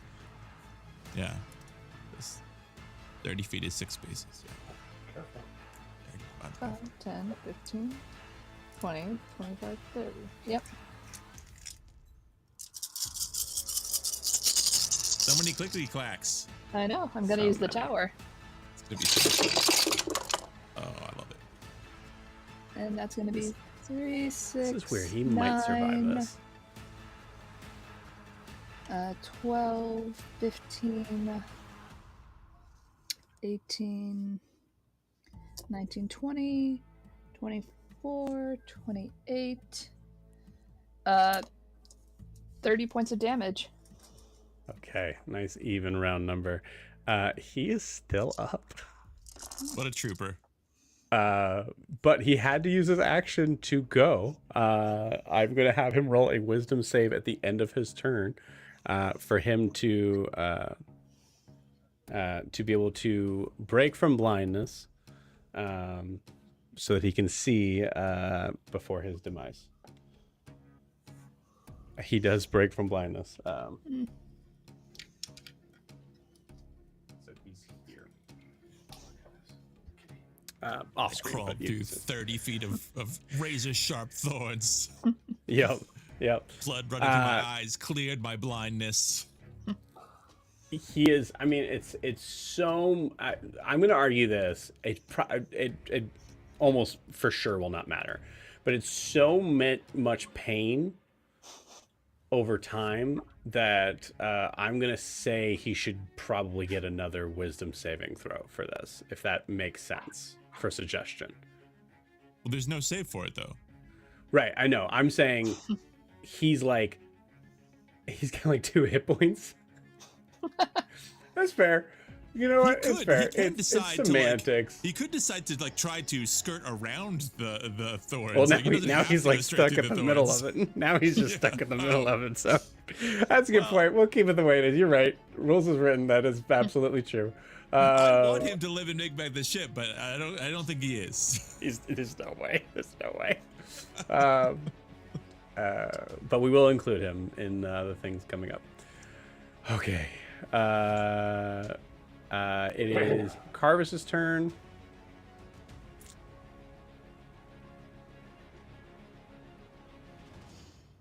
Carvis heard what you said.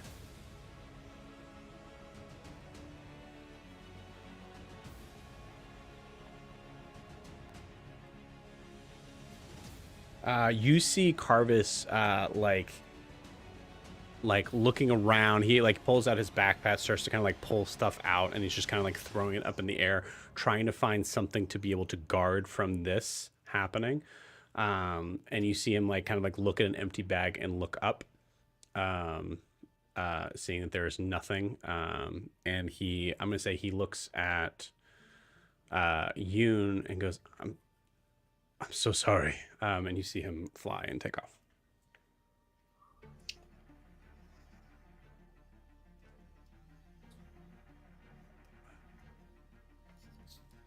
Gray, that is your turn. How I saw Clem move, like, is her dash like, oh no, she's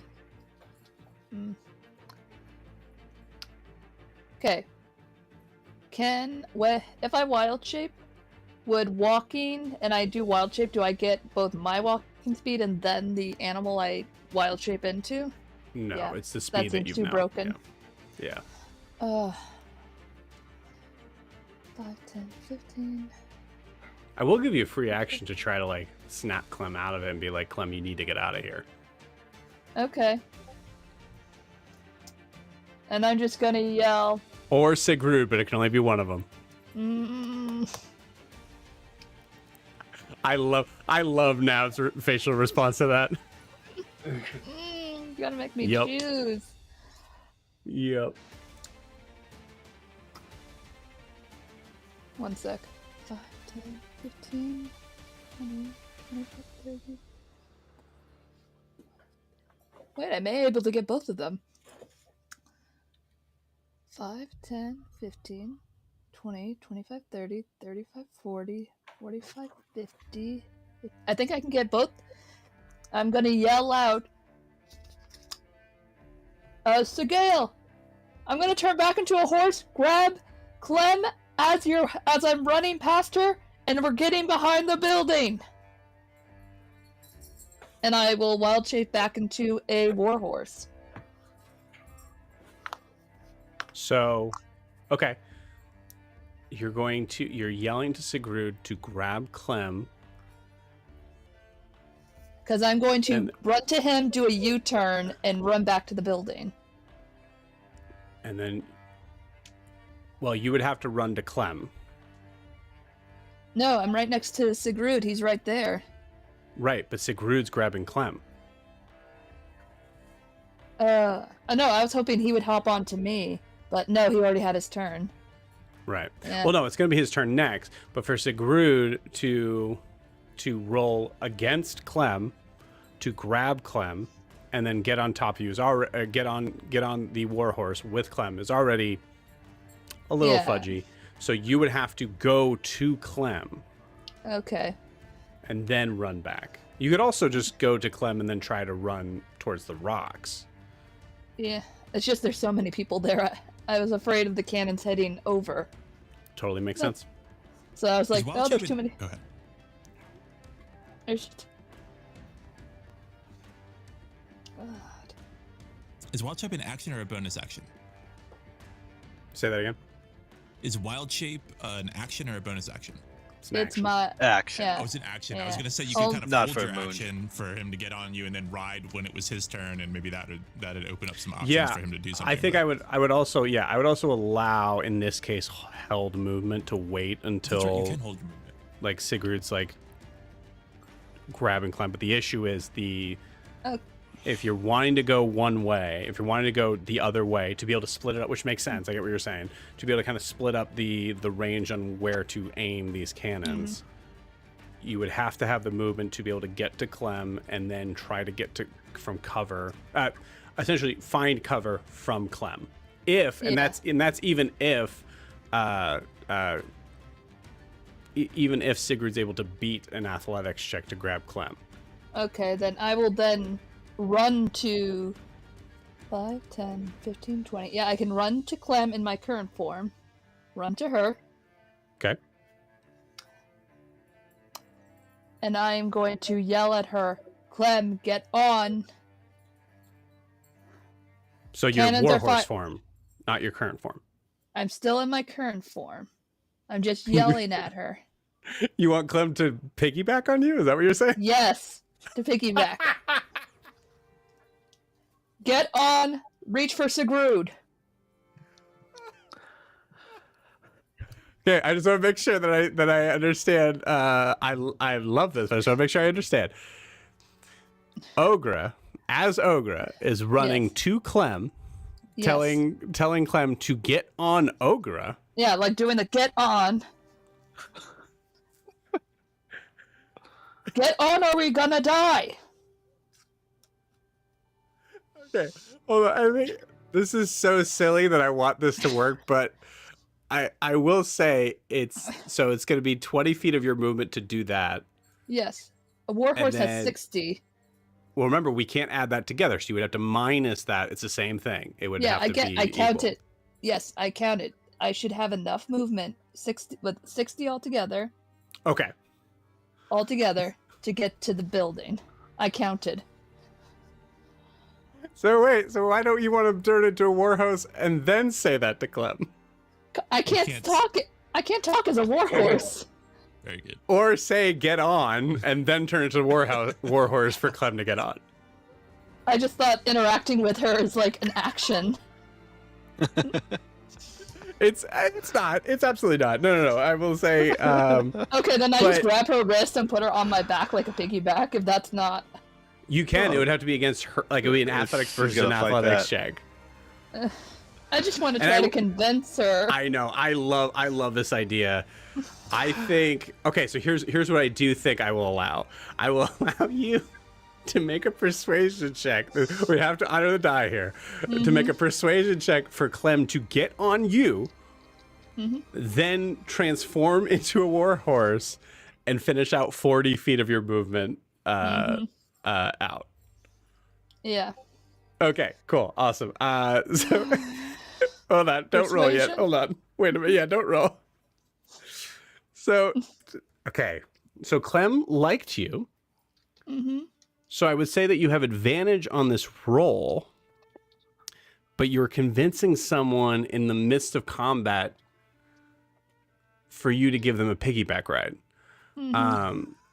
Barbarian, no less. A barbarian. Yeah.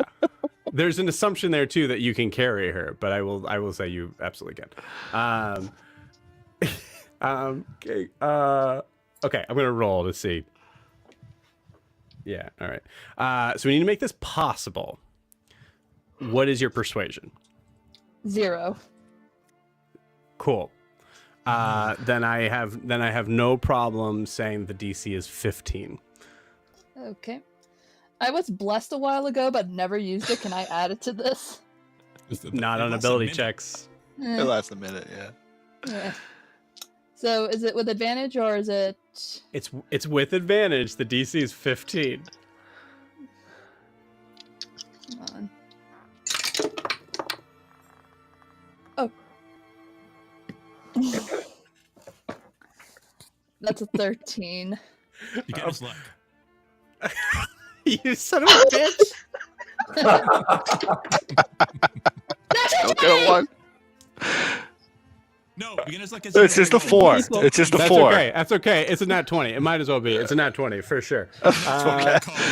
Because you only needed a 2 anyway, so yeah. Everything is broken. Oh no. Oh yeah, no, there is a mechanic that you could fail. So go ahead and roll me that d4. This is still possible. So go ahead. So it's a d4 for beginner's luck. Mm-hmm. That's 3. Yep, that'll do it. Sarah, I'm going to give you narrative reins on what happens here. I will say, Sigurd is not a part of this. This is just to get Clem and to get back. The hijinks of this, I'm putting a hard stop there. Sigurd's got to figure it out on his own. But to do that, please tell me narratively what happens. Okay, Walk so I me think it's through. like almost like in slow motion. Ogre's running through the sand, trying to get to Clem. She like spins her around, and like almost like Arnold Schwarzenegger, "Come with me if you want to live" moment. They're firing the cannons. Zed is not hurting people. He's just an idiot. We have to get there right now. Get on. What? Just trust me. You got to get on. You got to trust Ogre. And like Ogre stops for a minute because it's the first time she ever said me. And it's like, God, this. You're lucky you're cute, and gets up on your shoulders. you just see a little pink blush crawl. Yep. And Please continue. Sorry, it's your range. and she's just gonna. I can't get Sigrud. You've already said that, so she's just gonna take the rest of the movement to get behind the building. Left Sigrud behind. Never forgive you. That was awesome. That was great. His God will protect him. Yeah, I'll be fine. Or else, Listen, gang, where is his God now? Ah, right, right. We knew we needed to have at least one oath breaker in this campaign, right? Oh no. Oh wait, I almost put. The best part about that is how unnecessary it was. It's so unnecessary, and I love it so much. 5, 10, 15, 20, 25, 30, 35, 40. Okay, so just to make sure, I count 40 as here. Correct, I was doing 5, it. 10, 15, 20, 25, 30, 35, 40. Were you trying to get diagonal, kind of backward towards the building? Yeah, when I counted it, I thought I had it. 5, 10, 15, 20, 25, 30. That's just enough!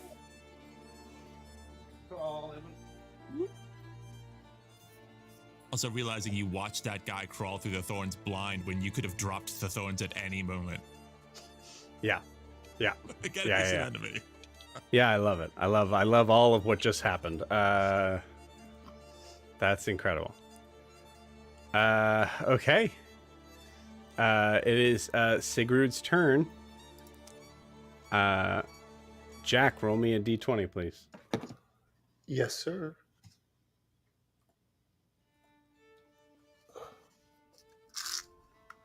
Three. Not what that means, but you got a 3. Cool. Awesome. Sigrud, seeing Sylvia in a form that he's never seen before, just standing out there. He's heard like cannon fire, cannons, like look out, like get out of the way. Sigrud is going to stand next to Sylvia, look at her and go, Pillow will protect us. Oh, good lord. I just want him to pull my cannonballs. Yeah. So they're just watching What it. the fuck? No, go.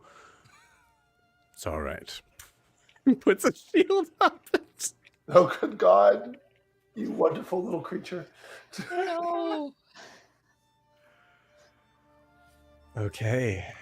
And Clem has a turn, but there's no reason. Clem, I think you just hear Clem go, This has opened up a whole new world to me. And that's Clump's turn. Now, the hard part. We hear the explosions.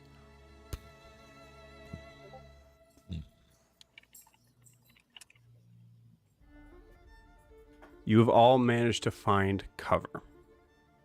So, I will give you advantage on your dexterity saving throw.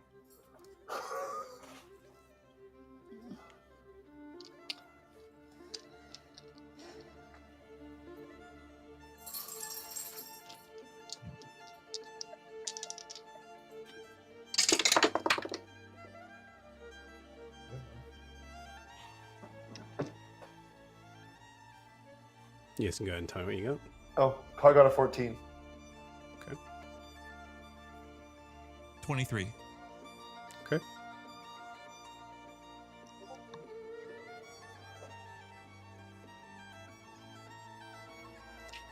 Four.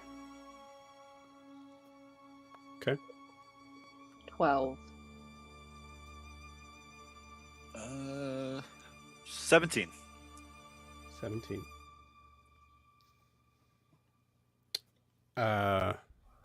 My math is correct. I believe Yoon and Riars are the only ones that have made that save. DC's 15.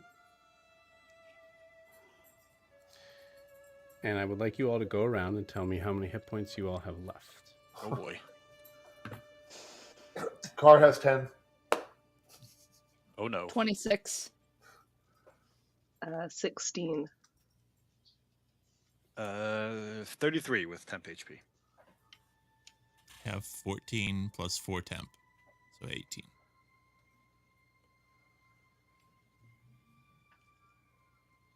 So I hear 33 as the max. That is that. Okay.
Okay.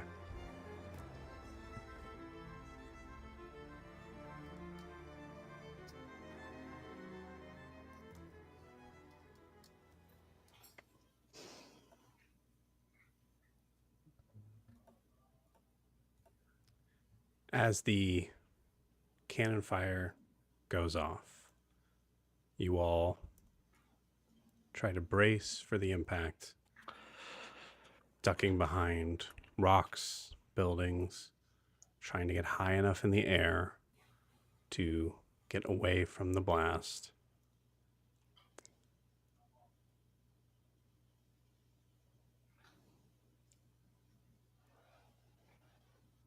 I will tell you mechanically what happens first, and then we will go from here.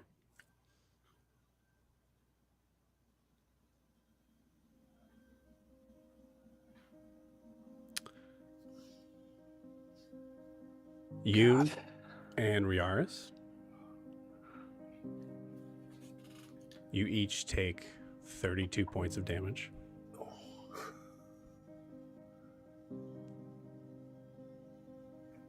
Everyone else takes 64. Oh.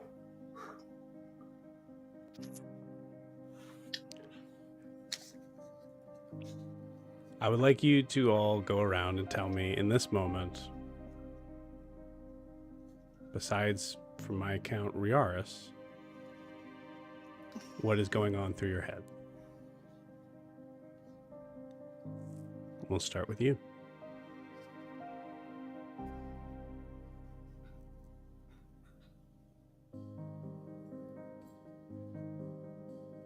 I think Yoon is surprised. Whatever happens, whether it's the cannonball or some shrapnel coming, I think he stands confident at first, as if the pieces that are flying off will just fly around him. They'll miss him. And when they don't, and he looks down and sees the damage, I think there's just a moment of shock. And then I think that the thought that really goes through his head is just,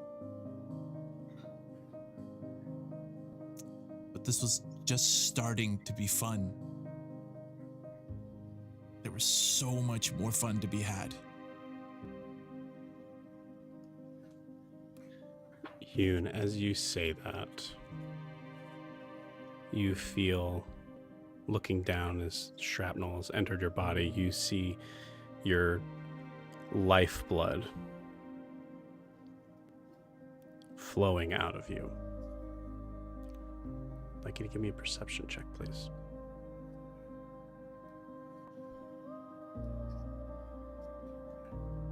$17. Okay. With a 17, as you're looking down, you can feel that your time is ending with this body. But you also notice the bleeding stopped.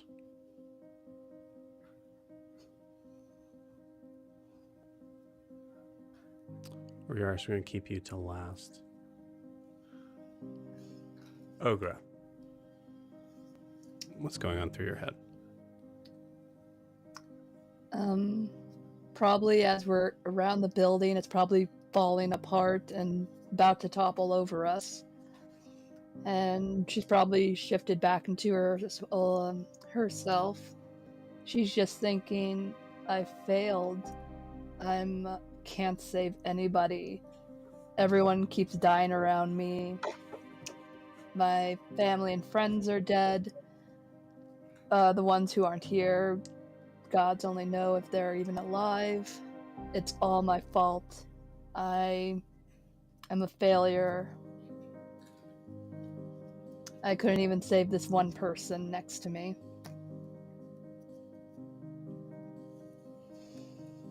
Give me a luck roll. DC 15.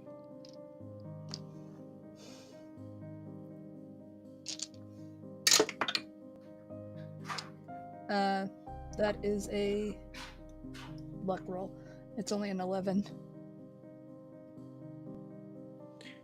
As you feel your body on the ground, you can feel holding hand, arm, whatever, you feel the life is leaving Clem as it's leaving you. And you hear another collapse somewhat behind you. You have enough strength to be able to turn as you see within the wreckage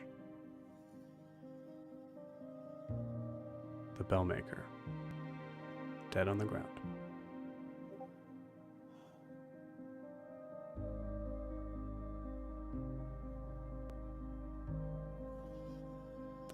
Car, what goes through your mind?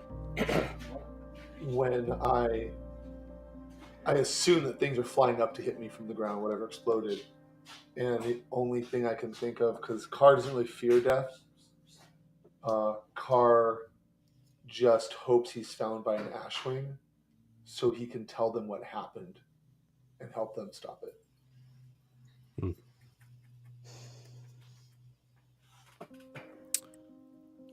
Roll me. Probably blown out of the air. Yeah. So, as you are knocked out of the air, you can see the ground approaching. Go ahead and roll me an Arcana check. 13. With 13, you feel that there is some weird sort of electricity in the air that feels hot. And in these final moments, you think it odd that you are focusing on these tiny little things. But as you plummet to the ground, you shift your view and you see Nala has already hit the ground. And the arcana that you have felt was her body. Yeah. Ceasing. Yeah.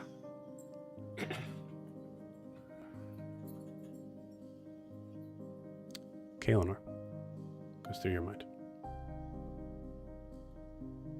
I think there is a mix of guilt for her, yet a feeling of kind of, this is unfair, like a childish indignation of, but I was so close of doing something good. This could have been avoided, just the what ifs and, yeah, the childlike unfairness of it all.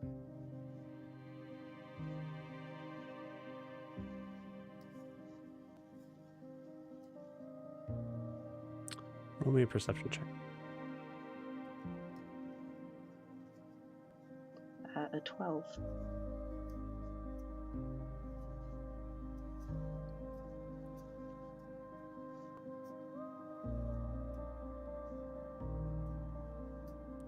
With a 12, all you can hear is an ending of things.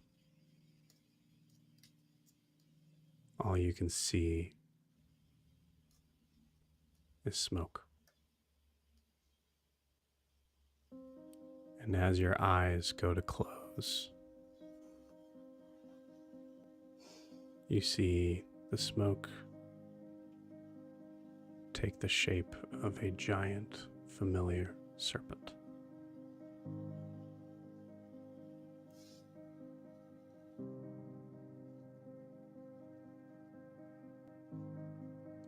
Riaris, you can go ahead and tell me what's going on through your mind, but you know above board mechanically that you are going to live through this. Yeah. I think as the cannon fires are going off, Riaris is hubris, too confident, to whatever is happening. He's kind of lost it a little bit. And he gets hit and he totally crashes on a rock and kind of gets up and is feeling, sees, there's rents in his armor and his blood, and it's almost like his blood is glowing a little, like everything is almost oozing out, but he pushes himself up. And it's almost like a movie scene, a war movie or something, where everything just kind of goes slow. The sound just cuts out.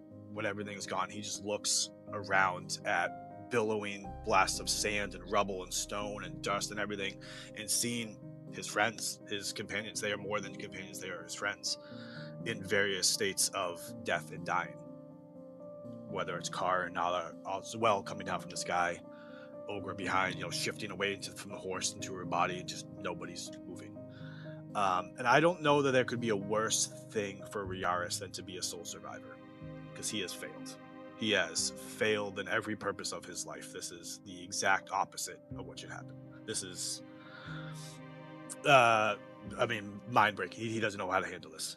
But I think something in him, whether it's him, whether it's the soul, whether it's Talia, I think if there's any way to peer or to look or to feel anything in pure panic, he would look for Sylvia, just to see if she is alive. I don't know if he has seen her. Roll me a perception check with advantage. 6 and a 6, so a 8.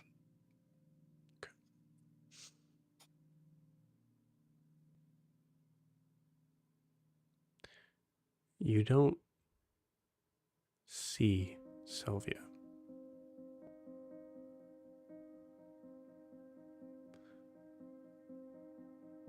But you hear a message in your head.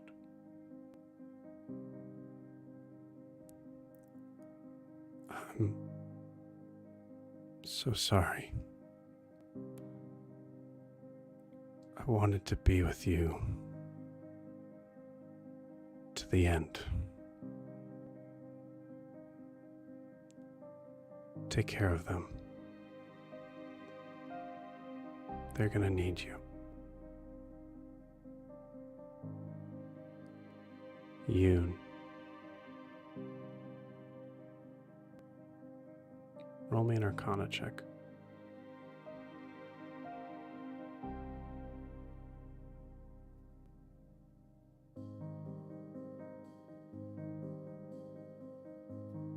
Nine.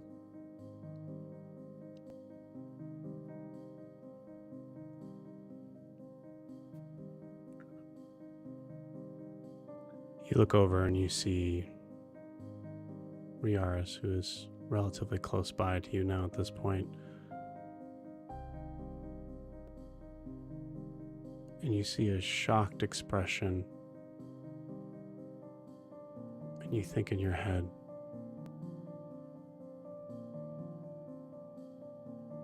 what does that mean?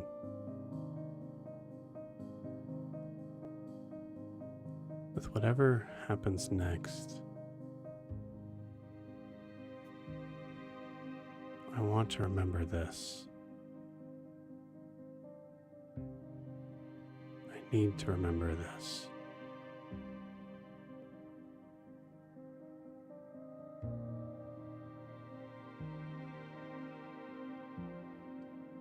And you close your eyes.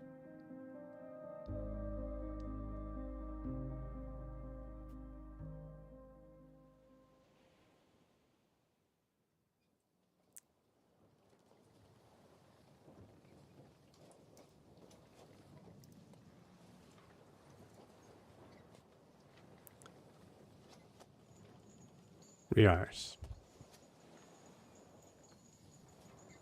Your eyes snap open as you hear a voice say, "Take it. You know what to do."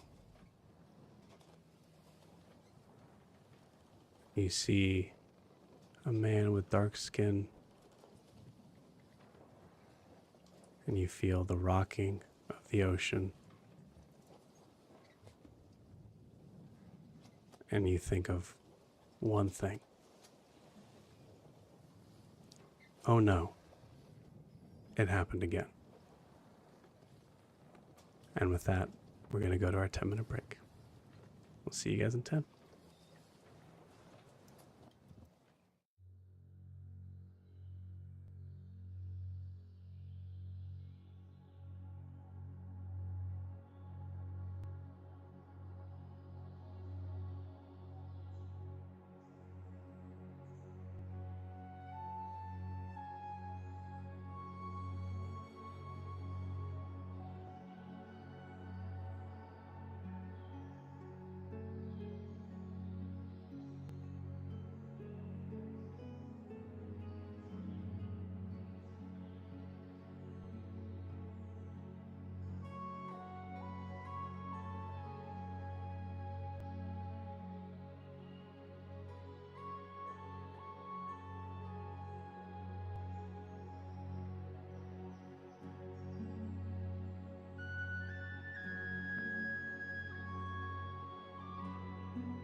Well, Joe, I don't know. That what 10 minutes wasn't enough time to roll a new character.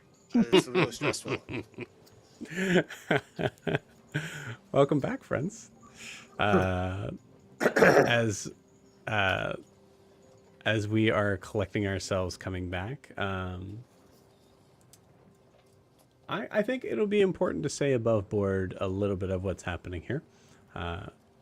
You all are going to come back as if day one, but you are leveled up, and you will all have your memories.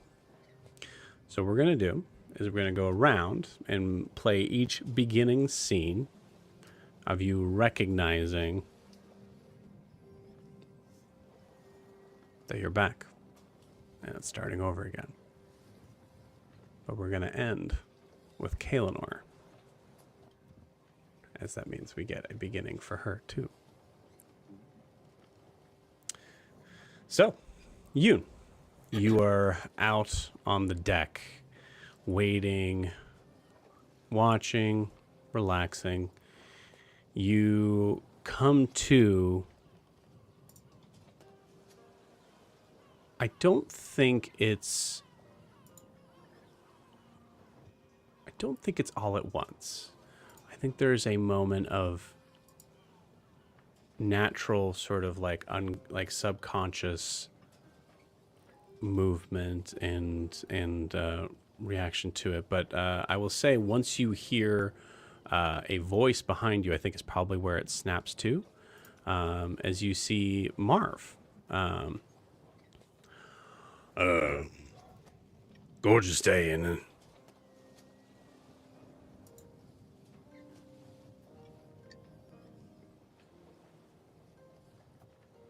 you're muted.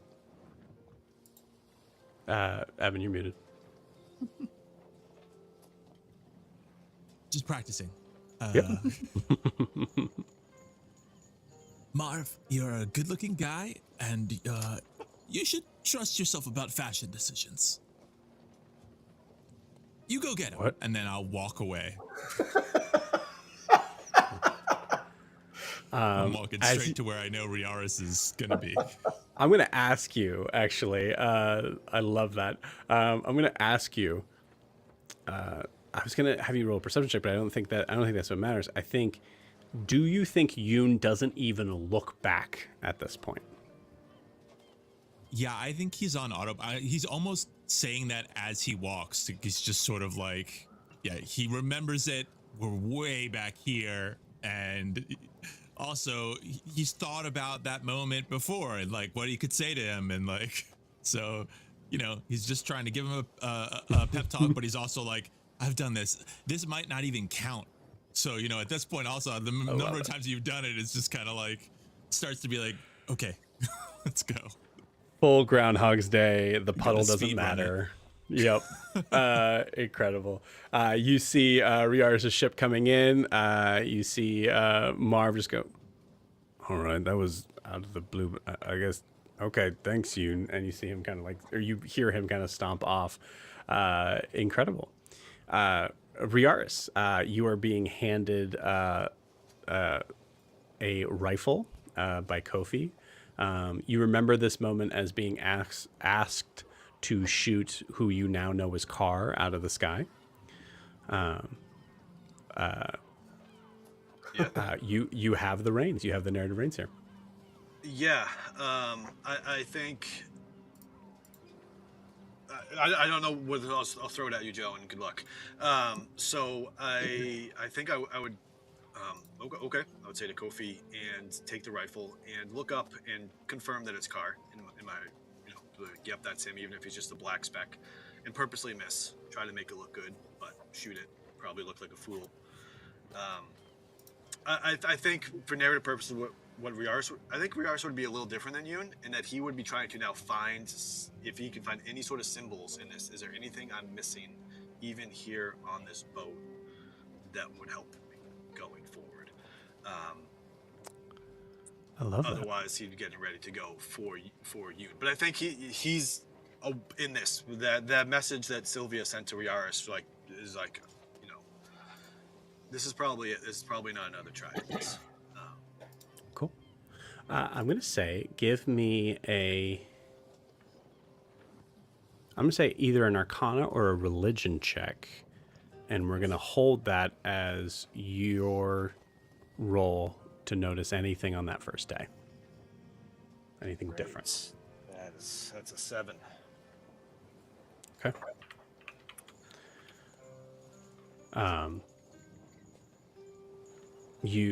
The same thing happens. You see Captain Adebayo comes up, says, "What's going on?"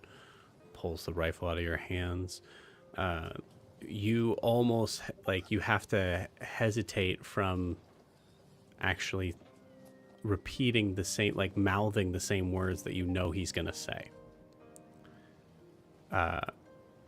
You now break off from the timeline that you were on before, and you start to try to look for clues. Let me ask you this, roleplay wise, what do you think that is? Do you think that's looking around? Do you think that's are you full crazy now and just pulling crates up and trying to,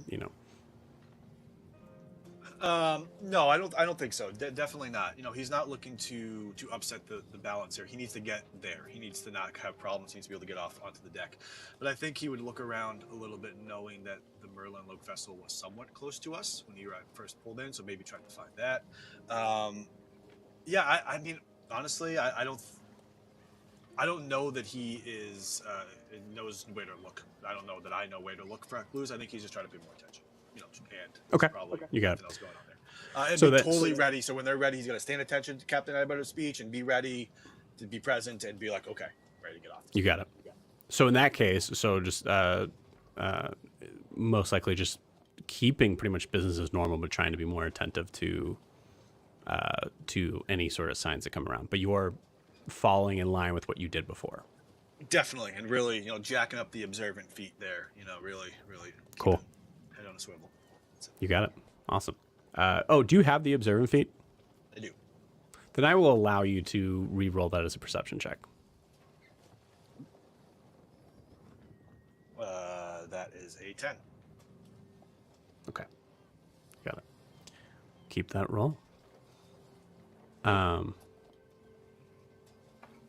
Ogre, you are coming out of the brush.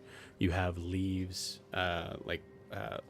weird leaves and brush twigs in your hair as you are stepping out onto the sandy beach of Bombato, seeing everything at first for the first time, and then it comes to you that this is the second time.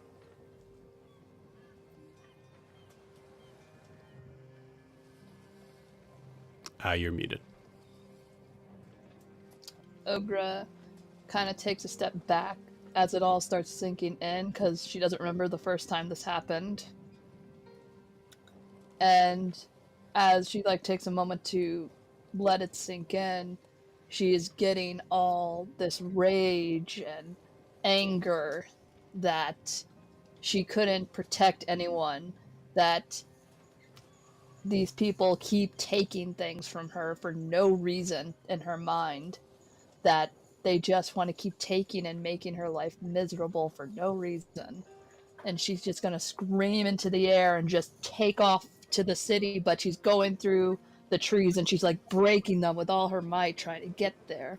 And she's just letting go of everything, almost in a full rage. You got it.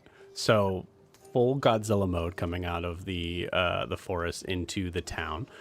Roll me a intimidation check with advantage.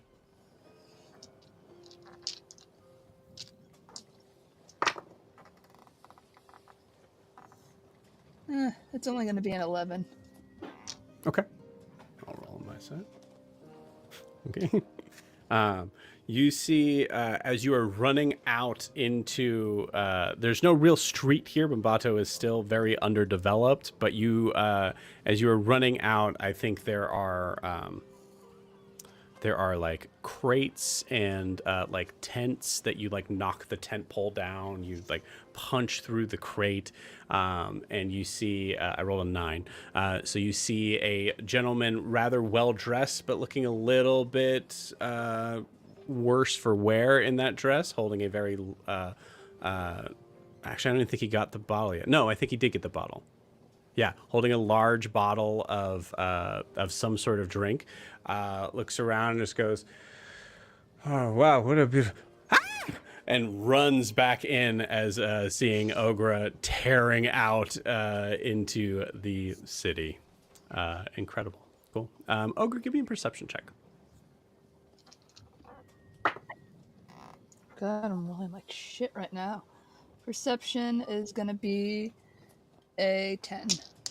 Cool.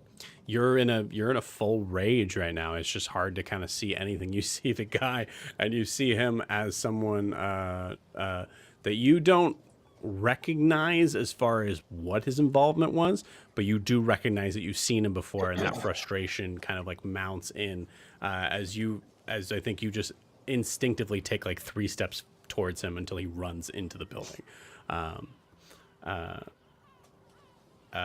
Anything else before we pause you there? No, I think she is just like blinders on, like Cool. trying to find like if this is where I think like would Ogra know she's back in time or just got teleported to that city? That's a good question. That's she a really didn't good know question, actually. She did not remember the last time. Yeah. No. She didn't remember it last time. She was told that that's what happened, I think. Or actually, no, I think you guys kind of sugarcoated it, didn't you? I think we eventually told you. Yeah. Okay. Not initially. Yeah, it is Gotcha. sugar-coated that, oh, by the way, we did go back in time. Right. Okay, cool. So then I will say, let's let the die decide. Ogre, roll me just a straight D20 and add your intelligence modifier. That's gonna be a math. 9. No, 8. I 8. rolled an 11. You are not sure either way, but I think you're definitely leaning towards the idea that you got teleported back here. Okay, then she thinks everyone is dead and that she just got teleported here. She is furious and mad. I love it. I love it. And I would say if it's that, then she may be tearing things up out of rage. You see like a fruit stand that's just nearby that is currently unmanned, but you just are just tearing into fruit. I think you see what was it? I think you see a coconut, and it just like gets you even more angry, and you just like start punching through the coconut, and you start busting up your knuckles. I'm gonna say you take 2 points of bludgeoning damage from just the rage impact that you're having.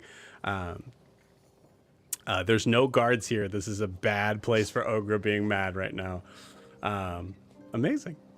Car, you are flying above a ship that I think at first you just don't recognize. It was enough to like, that's not something I think that is necessarily something that Car really tries hard to store in the memory banks of ships.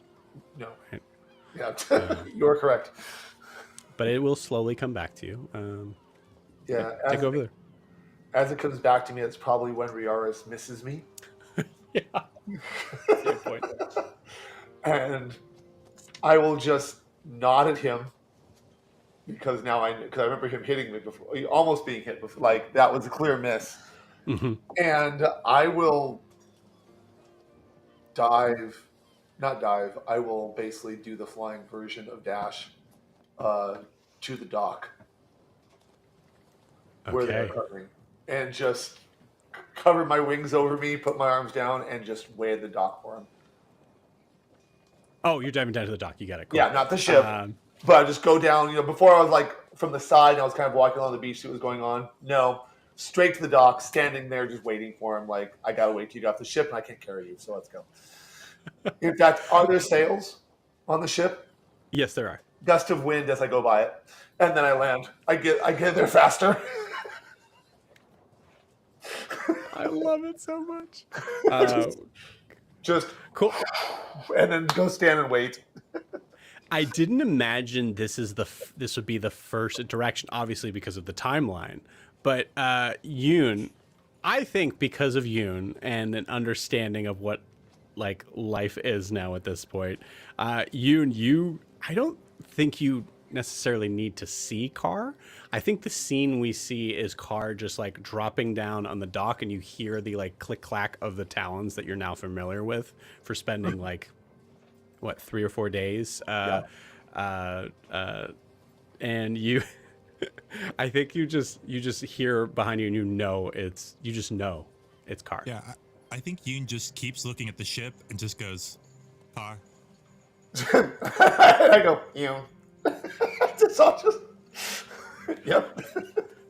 I need both of you to take a point of inspiration for that. That's so fucking funny. I see that so well. Carr, I need you to roll me a perception check as well. Okay, one moment. Based on hearing, it matters. Perception. Oh, great. A 4. Cool. I'm so still scene, rolling like the dead. Anyway. Yeah. So. This scene, so cool, is interrupted only to the viewer by a green, like, blurry image in the background that is just grabbing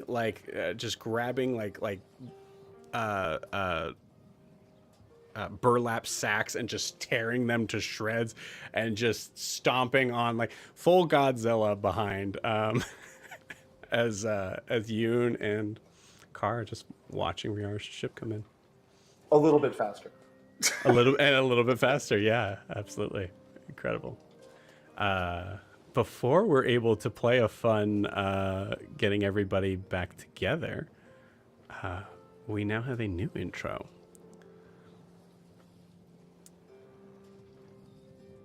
Let's keep it the same. Keep it the same, music-wise. Kaelinor, roll me a dexterity saving throw. Good start to your intro. Dex save. A 9. 9. Can you describe to me what hijinks Kaelinor is getting up to on the ship? She is slacking off on her duties. She is probably in the crew cabins, like the crew quarters, just like divvying out her chores to other people a little bit, with promise of like sweet words and like trinkets and trade, but is fully like pretending to do something, and she's not. She's like, I think she's looking around, she's digging for stuff.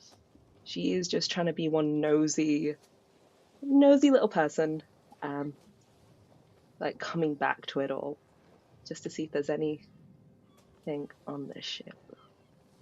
Incredible. Yeah, go ahead and roll me an investigation check. Are you looking through like people's stuff? Or do you think you're like looking through like armory stuff? Armory stuff, anything with, if it's the same, she doesn't know if it's the same ship that killed us all, but if messing with anything like gunpowder a little bit, or like taking stuff, throwing things in water, just trying to do that very sneakily. That's a 17. Okay. All right. Taking gunpowder and throwing it in water. So you're just like actively destroying things in here? Yeah, maybe trying to get some weapons as well. Maybe kind of Gotcha. break a halberd here or there, if that's possible. Break a halberd here or there. Okay. So let me ask you this, as Kaelinor, who will oh, sorry. I should mention for the record, the beginning of this, you're not going to be aware that you've had this life before until after that deck save. So was your initial thought in here was to go and break stuff?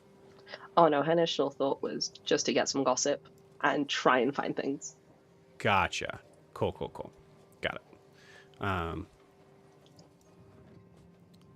Awesome. Okay, cool. So we meet Kaelinor in full decked out Merlenloke armor, I think we see Kaelinor wearing a helmet that is not hers, and trying to look into a very like shiny shield just to like be like, no, just taking it off. And as you bend down towards the door to kind of like pull off a sheet where you see just a bunch of just a ton of gunpowder, and as you look at it, your or black powder, I guess I should say. But like as you look at it, your head kind of tilts as you're like, wait a minute. And then with that, boom, the door hits you right in the head. You take 2 points of bludgeoning damage. I don't have his picture in front of me, but you see Raylathan.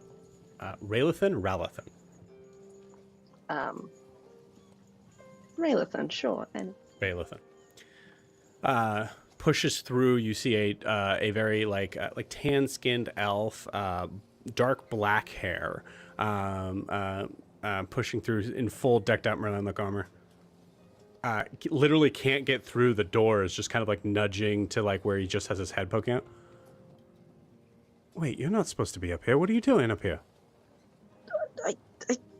I dropped some stuff earlier, and I just wanted to get it. It's fine. You absolute numbskull. What the?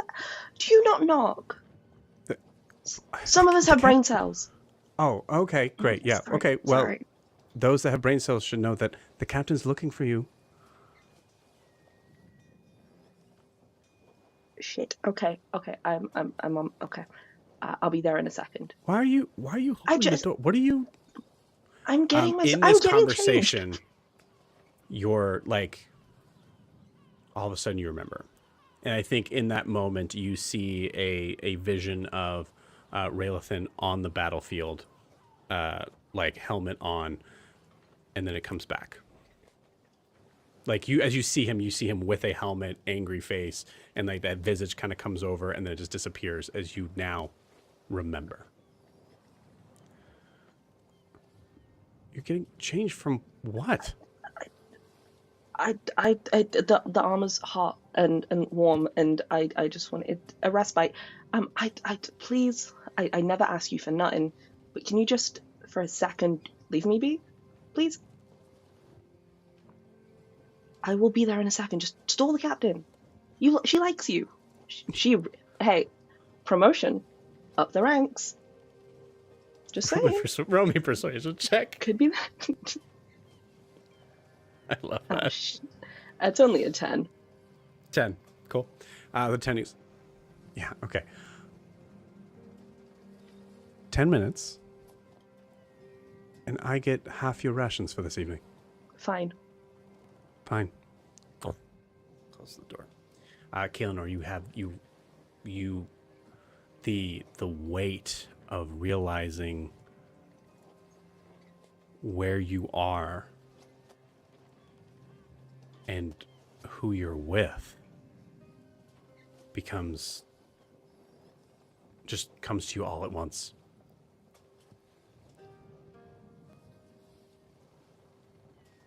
I think she is panicking a little. She doesn't know where the others are because she was sneaking on them, and she sees all this gunpowder as well. She's got 10 minutes. I think her first thought is to try and get rid of it,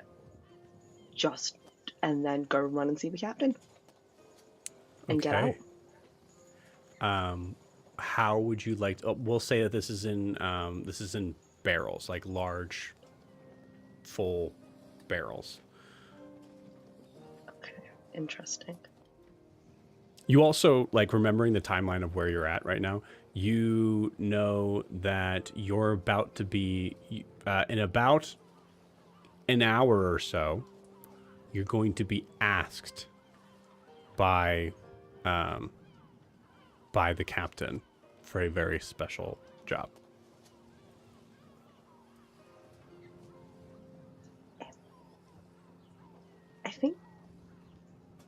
I think the thought process is the best thing to do right now is something subtle.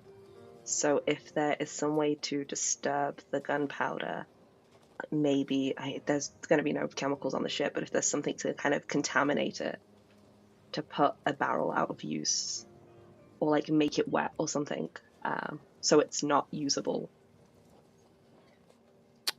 You have your full, for the record, gang, for everybody, you're also like full hit points. You have full use of any, like you don't have any spell slots spent or anything like that. It's a full long rest. If that's the case, then can I create water and just get these barrels a little wet? You absolutely can. Some soggy bottoms. Soggy bottoms. No check required. As you create water and you see it soak down into the barrel, into the gunpowder, and you get the feeling of like, good, great, that's what it is. And I think I think Kaelinor probably doesn't press her luck past that. No. And She goes up and sees the captain. Yeah, shut the barrel. And you go, I would say you're probably going to go back up to like where your job was, where I think you probably said like, hey, can I go use the restroom or something? And they said no, and then you wandered off anyways. Incredible. Yoon, Riaris, and Carr. Riaris, you jump from the deck. This is literally the third time. No roll required. As you are... I don't know, like, we're going to take it from there, because I don't even know if Riaris ropes it off.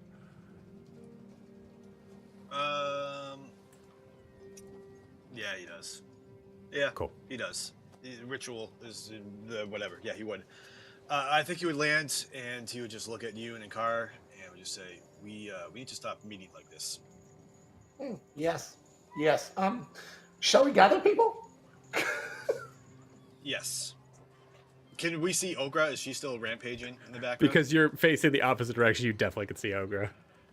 Well, I found Ogra. Zed's probably in his house, and I think we need Kay to find us. Yeah, and Zed's clattering out the window, his ankles hanging out the window. Yep, 100%. He would do exactly the same thing, I think. Yeah. We should go. You guys okay? For someone who's just died, I'm feeling rather wonderful. Yeah. Relatively. It's a rush.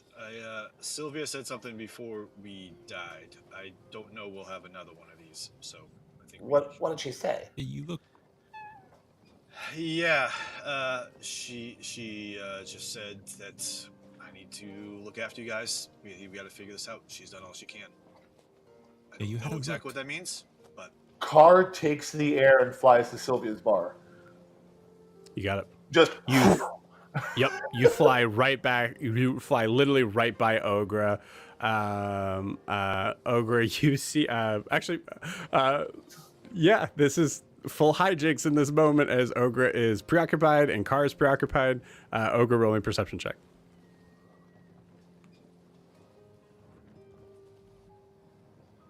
I think during that I would go to, like, maybe I see Carr take off and just kind of elbow you and be like, let's head to Zed's. Shall we? Zed's first. All right.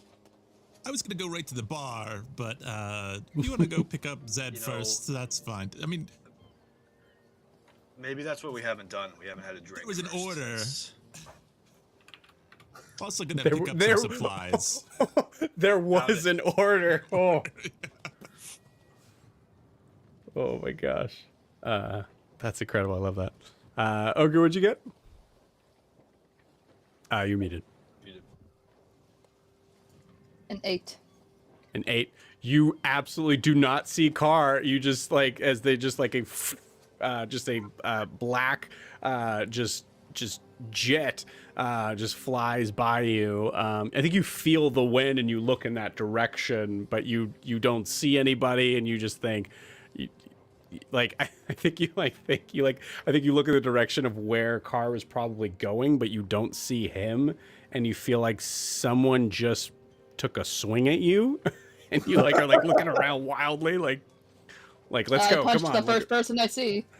Would she Yeah, see us in absolutely. the distance as she's looking around? Would she see us in the distance? Nope. No. Not with an 8. There's no way. It's just still happening. Yeah, Ogre, you you punch a what looks to be a person, but then you see like a person maybe like lying down underneath a like underneath a tent. You see like a person like lying down with like dark skin, and you see that you have as you punch, you feel wood under your knuckle as you see it is essentially a wooden cutout of a figure that that looks somewhat familiar.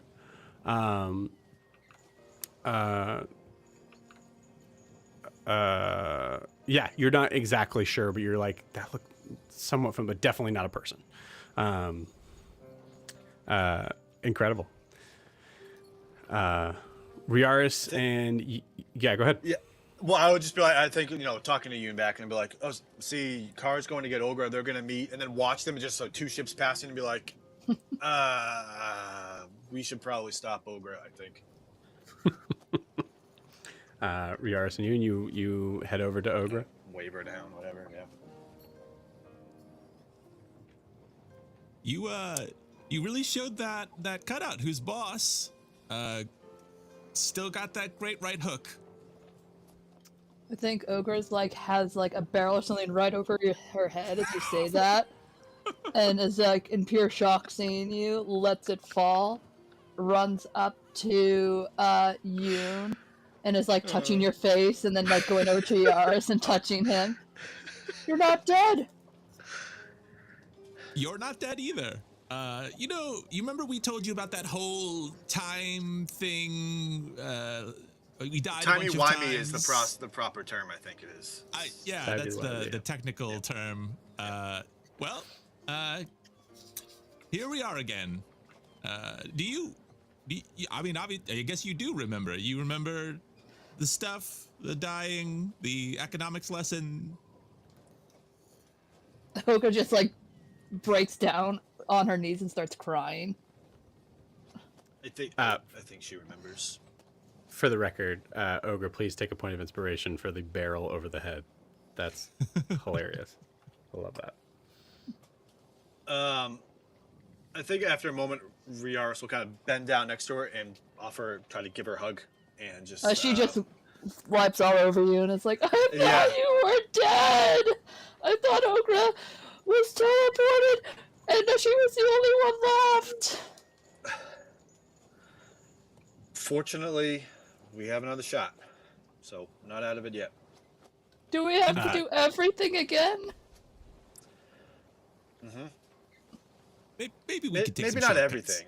Yeah, but yeah. We are kind of on a time limit here before the Merlenloke show up here again. Maybe we want to go into the bar and, we can look to see if Sylvia's there. As you were like looking around and thinking about the idea of like, oh, we also have to get Zed. Comically, a somewhat shorter looking sea elf appears in the space, like as he like kind of like pulls himself like under the flap and is like kind of like coming up to the desk, probably like just like sitting on his knees, like trying to like sneak in for some reason. You see his head perfectly show up where the cardboard, not cardboard, it's cardboard's not, the wooden cutout that is now missing a face.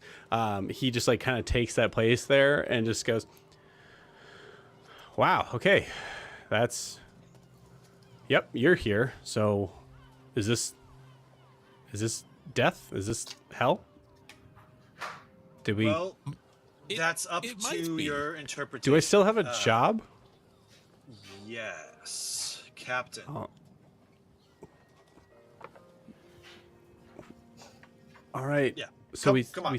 We'll talk about it. Come on. Come. All right. I want you to take a moment, and I want you to think about some of the decisions you made last time, and just think about them. Just think about what happened. I didn't say goodbye to my fish. And runs out. Mistake corrected. And he will run back. I will allow when Drew comes back. I'll allow Drew to decide whether or not he takes the fish with him this time. Because why not one more pet?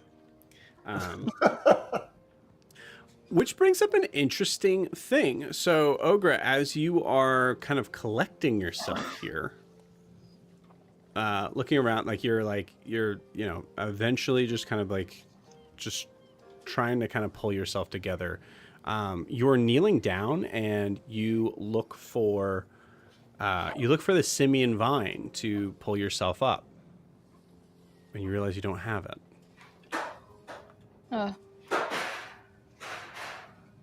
Oh, I don't have the collect call to the Hadoza people. A collect call? What? Was that something we did? It was the stick I could call someone with. You look down and you recognize that you don't have your. It was a bond. Yeah, he gets a real panicked look in his eyes, and then he tries to because it was the the warlock bonded, so he tries to essentially summon it, and it's just nothing. And he just falls to his knees. No! What happened to you? Well, oh. I assume Kara also does not have the crossbow.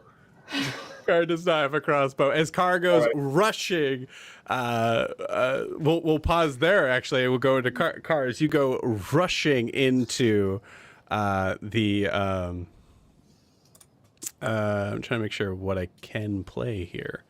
I guess we'll do this one. Yeah, it's the wrong music. Hold on. It's been a minute since I've had to use the same music as what I used before. Let's see. Yeah, whatever. You guys get it. Time. You rush in car into the Ember something. Emberlight, thank you. As you rush into the Emberlight, you see Marv at the bar, knowing who to look for. Are you recognizing people more? You also see in the distance, you can't really make out his face, but you see someone that you do remember as Regine.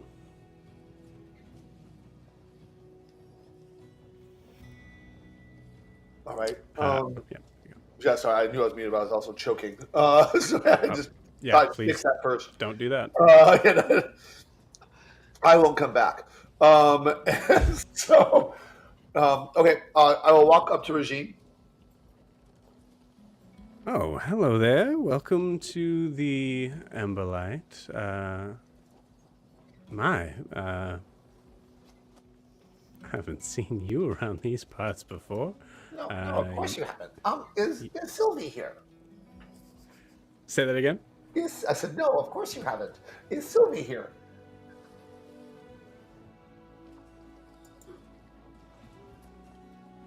I'm sorry. Is this someone that you're meeting? I must have the wrong bar. Thank you so much. And I turn around and walk straight out. Okay. You hear behind hey, well, if you need to stay a while and get a drink, as you're just walking out. I'm a little bit mad. Yeah. And I take it out on my surroundings by using my prestidigitation and just creating this aura of darkness that just falls off of me, just to increase the Ashwing fear. Yeah. And you hear, you hear Regine go, well, hey, now don't be a okay, you have a good day now, sir. There you go. Stranger. A little angry. And I will. I'll walk down, find Riaris and Yoon, and apparently Zed and Ogre. And Zed and Ogre. And when I approach them, I just when they're together, I say, they don't know who Sylvie is. Fuck. Yaris, you said you heard something. When the cannons went off, I guess Sylvia, I didn't die immediately, and she said that this was it, essentially. So I'm not surprised to hear she's not here. As you say that, you hear the words echoing in your mind. I'm so sorry. You hear that a couple times as it fades out. Yeah, I will internalize that. I won't say that out, but I will. If anybody's looking at me, they will see it. I am very crestfallen. Although he's internalizing it, I can see spirits. Do I see her around him? You do not. Damn. I was like, come back. Sweet. I'm playing Pokemon with him. You do see Talia, who like looks at you and just like kind of just like a curt like nod. You see her like just as confused. And I'll nod. I'll nod to her as well. We've already introduced each other. It seems that she remembers as well. So I was like, she does remember. Does she remember? Curious. She does. And Riaris, you do hear a voice. I was going to wait for when this comes up, but Riaris, you do hear Talia's voice. So do we have to do this whole thing over again as far as introductions for me and you, or do you know who this is? Are you? Is she no, this is Talia talking to Riaris. No, this is Talia talking to Riaris. Okay, I hear her, so. Yeah.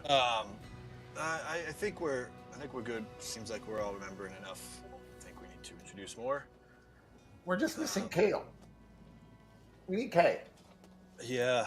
Well, she joined us upriver a little bit. She follows us, no?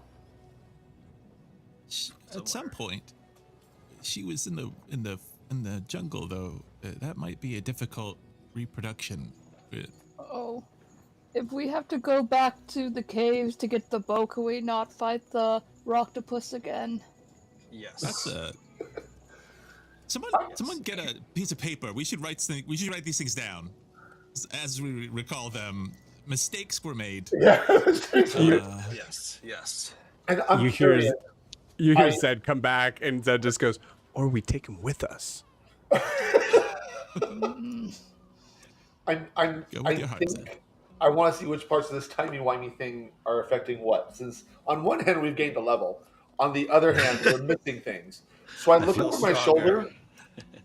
Am I able to summon my goblin friend? That's interesting. If Zed gets to keep the Roctopus, we gotta go back and get Beaver and bring him with us. Oh my god, we that's have a really limited funny. amount of time. That's really funny. Interesting. Yeah, it's just a question. That's a really interesting question because he would have been dead by now. Exactly. And and at that point not really existing in time.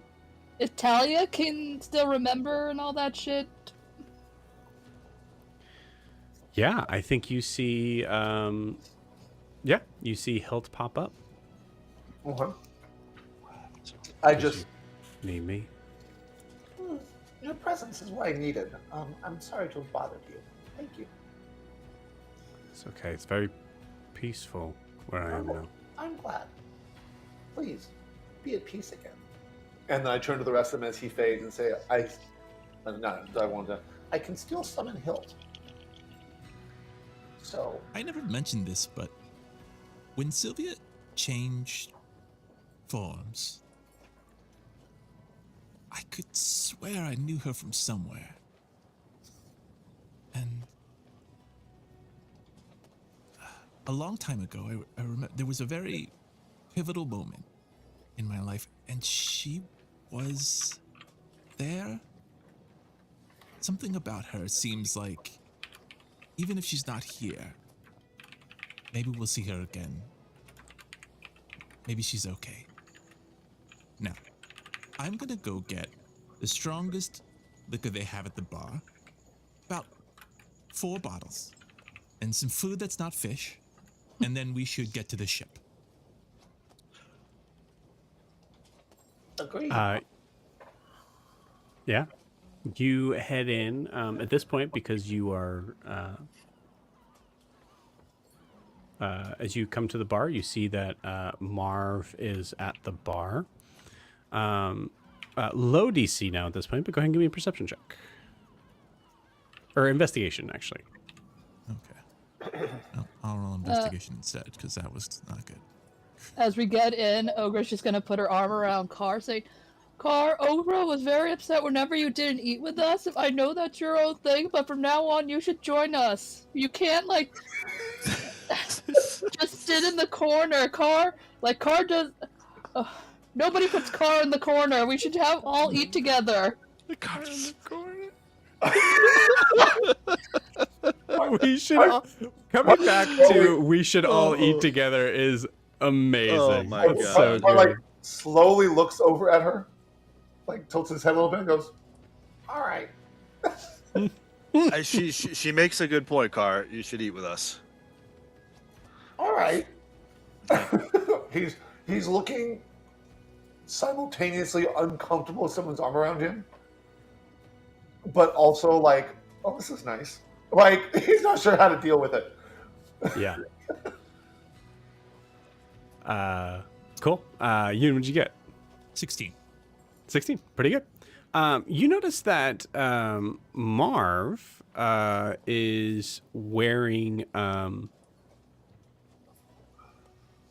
like a full, like, deep red toga. And with a 16, you know that's not what Marv was wearing before.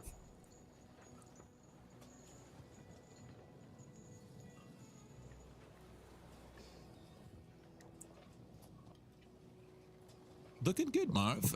Is this Thanks. new? That's what? Oh, I drink quite a bit. This is I forgot to tell you. This is it's good look. Yeah, I like the look. Is it symbolic? Does it mean anything, or is it just you just like the rope? I guess I just like it. Well, I like it too. Now, I need 4 bottles of whatever is the strongest liquor you have, and I need food that will keep for a week. If you have anything that's not fish, that will keep for a little while on a trip. I need to be going, but it was lovely meeting you and coming to this establishment. Okay. Yeah, we haven't really talked very much before this, so but yeah, okay, great. Well, hey, pleasant journey. You wanted yeah, we have back stock of things that we have saved up for when the full launch is up. So I'm sure we have some stuff there. Did you want me to talk to Regine to get you like a discount or something, or do you want me to just... I'm in a bit of a hurry, so whatever's fastest, I'm happy to pay. Full price if that's what it takes. Okay. All right. Yeah. All right. Give me 1 second. And you see him kind of go to the back. Time moves forward. Comes back out, and brings you truly all the. We're not going to role play that. Truly all the whiskey and rations that you want. But what I would like you to do. No, we'll carry over that 16. Yoon, you noticed the toga. That's weird. That's different.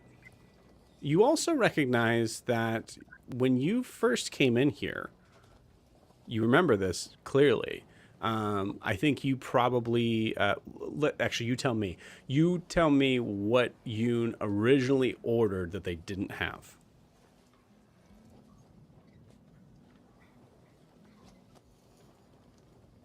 Alcohol-wise.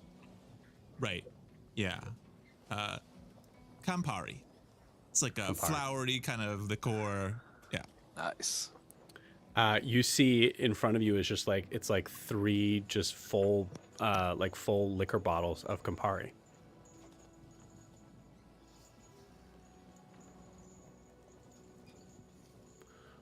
So you paid. I'm sorry. Your stuff. Yeah. What? How much? You exchange. It's 10 gold. That's a crazy amount of money. 2 gold. Sorry. Sorry. It's really wow. That was the DM. You didn't blink. You didn't blink. I was like, all right, man. Is the food dancing for so it's they're all health potions, and they're all yeah. I was like, damn, 10 gold. Shit. I think like it's like 2 gold for what you asked for as being like a week's worth of of food that's not going to spoil, and if you were drinking every day, drinks. Speaking of gold, no, our gold doesn't all just replenish of what we had when we were on. Not in this moment. Okay. I'll tell you above board. Don't delete it. I won't. But yeah. Anything else you want to say to Mar before you? No, I think he's just a little dazed and in his head at that point, like more than usual, but he just carries the things and just sort of puts the money down and maybe even just like nods and walks away. Yeah. Cool. Carr and Ogre, you came in here, so we'll say that you guys are like, as Yoon is kind of just reeling already. Ogre and Carr, you see that Regine is looking at a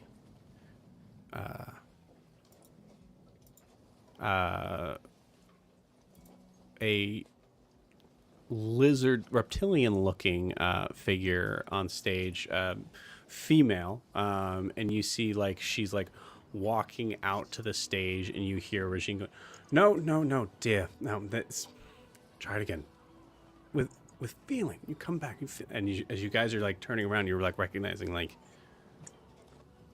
Sylvia was never here." Yeah, I figured that one out.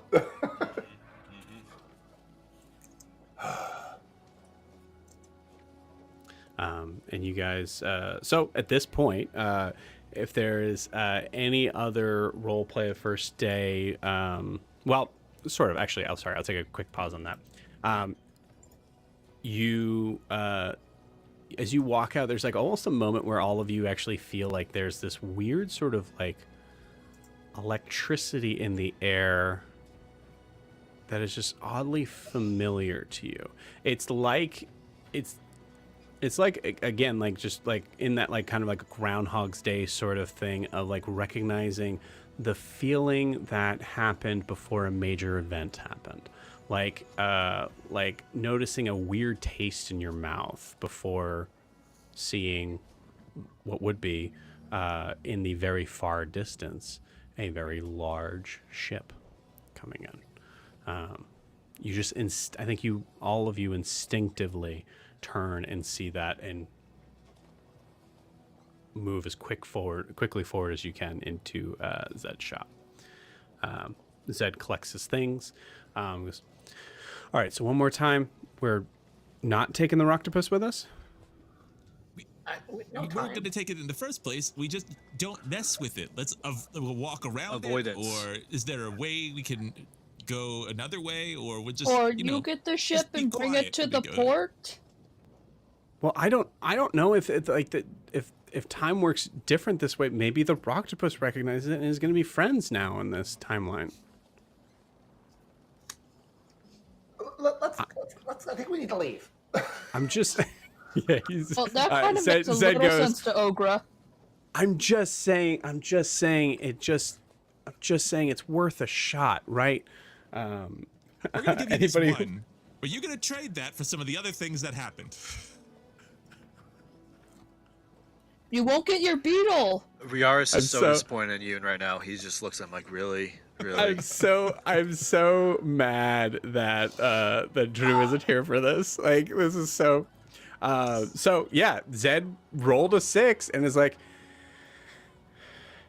"Hey, buddy, just if you want to come along, you can." You see it just goes out and like goes and attacks Zed, pulls him in. You're all level 5 now. You easily best the Roctopus pulls Zed out and just go, "We gotta get out of here!" And just and you head off. As you go, Can I do one red before we leave the city? I will go and get paint. I'm going to get bright red paint, and when we get to the ship, and I'm going to ask, I don't tell anyone this, I get waterproof paint, and I ask the shop owner how to spell reckless. I heard Yoon said that the ship was, but how I say it, he thinks I say reckless, and so I spell it with a W. Okay, hold on. Well, you're going way ahead of me. All right, so first off, there's no real shopkeeper yet. 2, I will allow you to roll an investigation check to see if you do find paint. And then 3, you have to convince someone who may have just seen you try to wreck the town that is on there to be able to either purchase it from you. You don't have money in this moment, right? Unless you have it from something else. No, I had Oh, it you had like... You had gold that you didn't really know. You like collected it, right? Yeah. And then half of it went away when Yoon did that like coin flip with the toad thing. So I was wondering, hey, do I get all that money back since we're at the beginning? Yeah, you do. I mean, you have the money that you started with, we'll say. Mm-hmm. Okay. First roll is investigation check is a 16. Mm-hmm. 16? Cool. Awesome. Yeah, you see this woman like kind of like halfling woman kind of like move out from like under from the like the normal entryway of the ship and just goes, "Oh dear. Okay. Well, there's so much stuff." Doesn't see you. Ma'am. Oh, it's the cut. Yes. Ogra. I'm sorry about this. And Ogra is going to give 2 gold to... Here's money to fix what Ogra broke. Ogra was having a really bad day. Roll persuasion check with disadvantage if you want. That's cocked. That's a nat 20. With disadvantage. Then that's a nat 1. Oh my god. Oh, what the fuck? What is happening? What? You see her just like, she's just speechless. Yeah, I mean, it's that one to try to get her to like understand. And she's just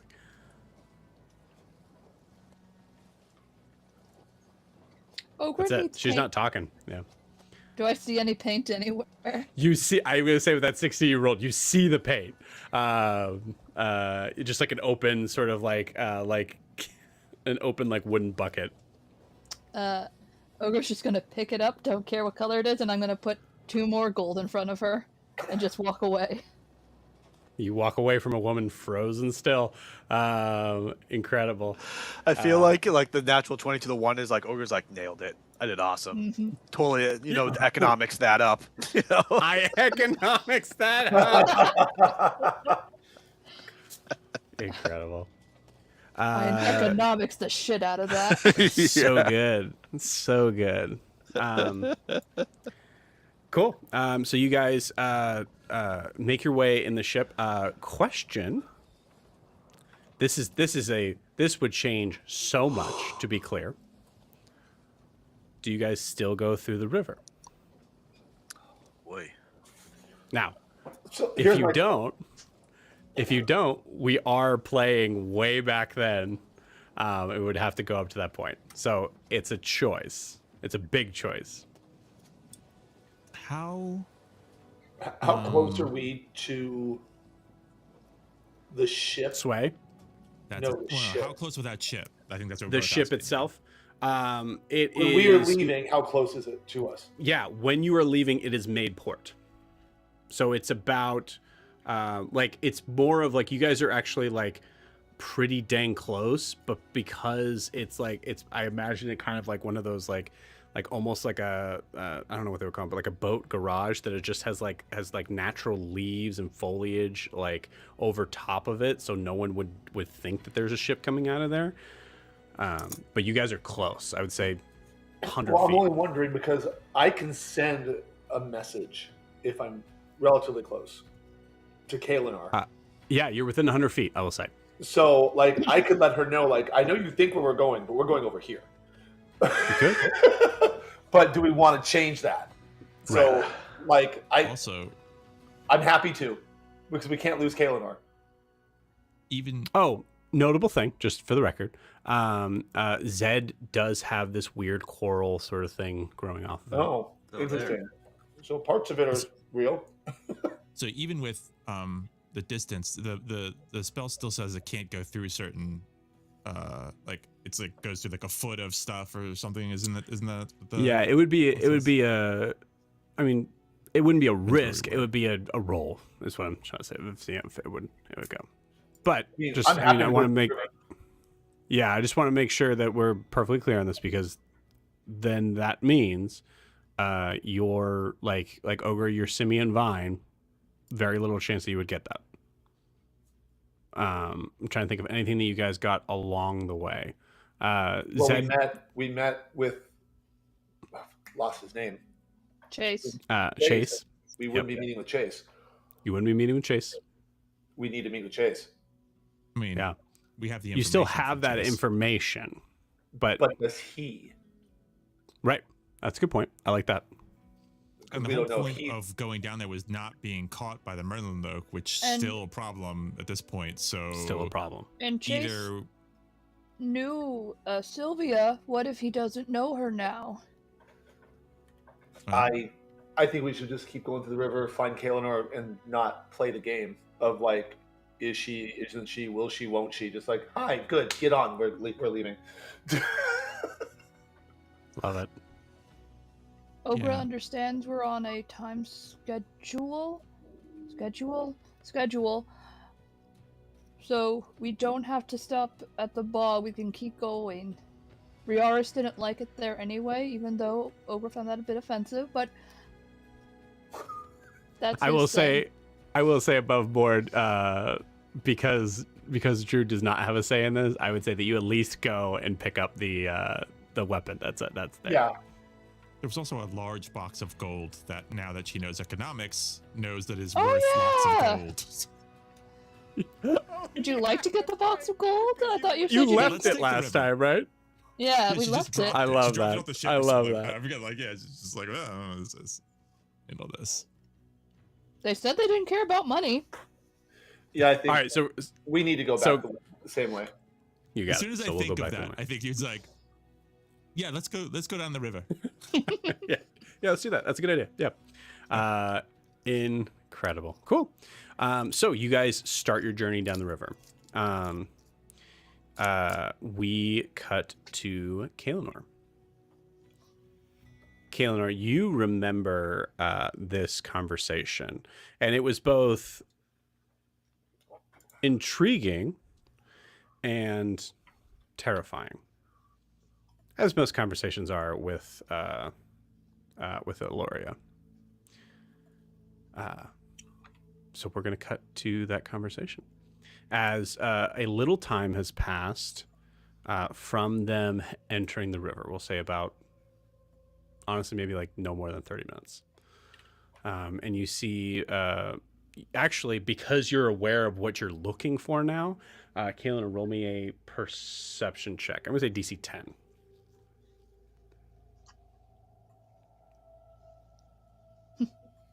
That's an 8.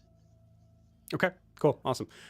You think of, like, as you're like doing your like normal sort of work on deck, you weren't asked to go and like infiltrate as the like normal sort of team that's gonna like go in and like search in Bombato. You weren't asked for that, so I think you're like, truly, I think you're in a like in a way you're possibly like sweeping the deck while they're gone, sort of thing, like some sort of menial chore. And as you think of, like, oh, I should try to get as much insight as I can on there, you, like, put the broom down, go and peek over the edge, and this is where you kind of lost track of time a little bit, as you see a figure poof behind you. What are you doing? Checking for termites, Captain. Nothing. Sweeping the deck.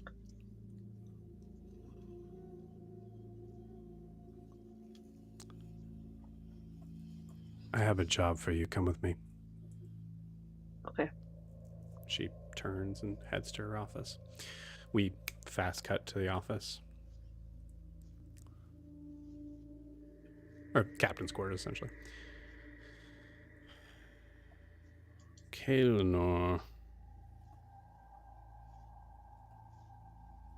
What is your last name again? Dair. Dair. She looks through a book that she has on the tables. Your father's Amaris? Your mother's Elamora? Yes. Good. Just making sure that's...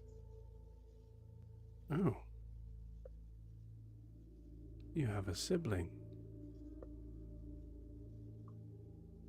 I do. Talion. Is he on my ship or is he on another? Oh, I believe he's on another.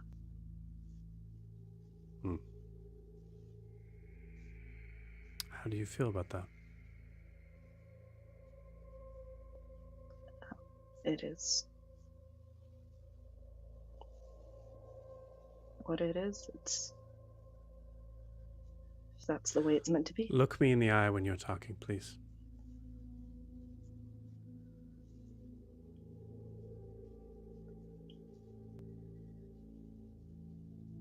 I feel fine with it, Captain.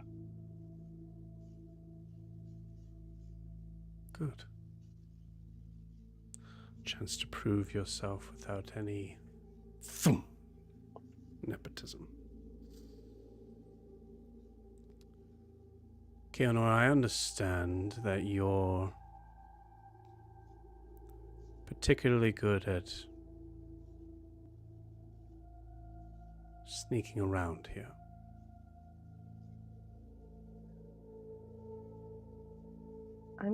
I'm okay at it. You say that without any guilt. When you are sneaking, you are not doing your job. However, I do like that. Do you know what we are searching for? No, Captain. Roll me a deception check, please.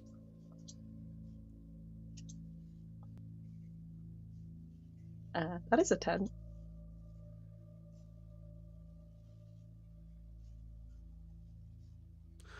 What are they saying in your barracks, Mr. Mia?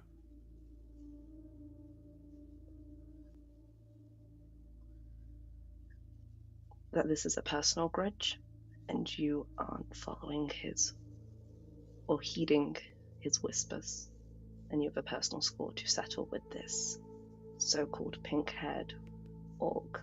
And as I say that, can I cast Detect Thoughts on her using my telepathic ability? You're looking for surface thoughts? Yep. Yes, you can. Surface thoughts.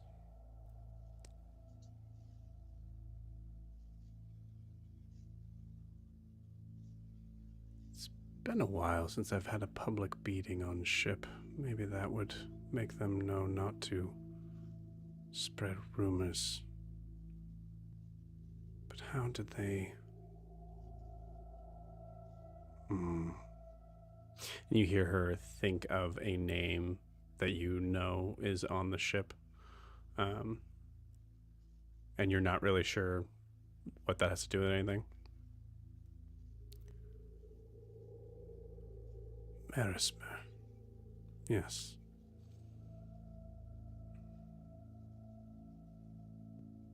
Wonder if his back can take it. And you see that she's kind of drifted off from thoughts, or like she's drifted off in her thoughts. Anyways,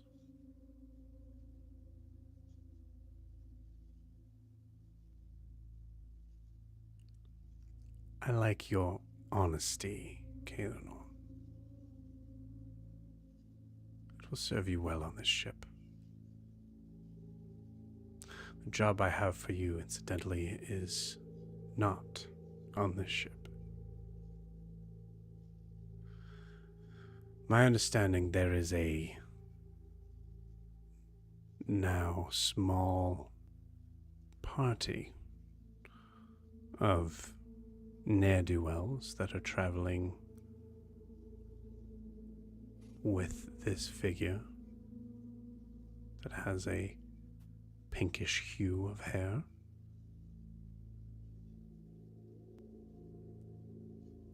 I need you to track them. And I need you to convince them that you are one of their own. It's so hard being on this ship, isn't it? It can be. She gets really close to your face, and you see the eye patch that's there seems to be having like this weird glowing pinkish thing underneath it. Isn't it?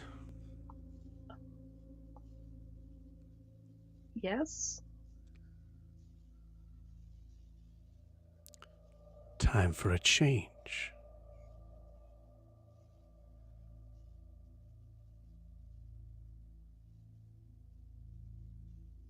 Understood.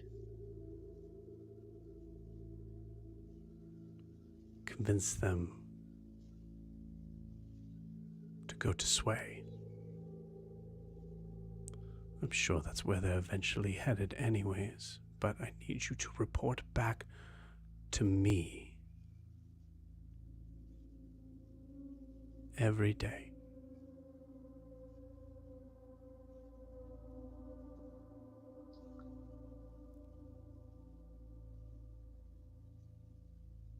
I will try. It might look a little suspicious, Captain, if I sneak off after gaining their trust. I'm not exactly dressed for deception, and I point at my Merlenloke armor.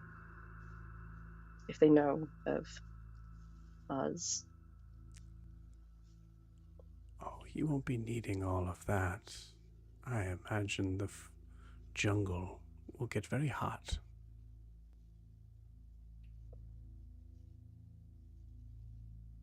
And as far as the sneaking part of this ship is vast and large,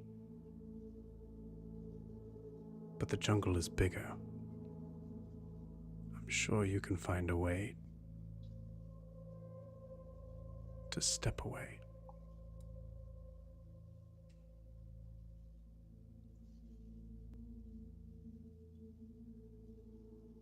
Okay.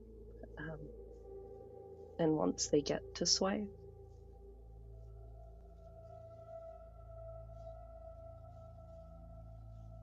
let us take it from there.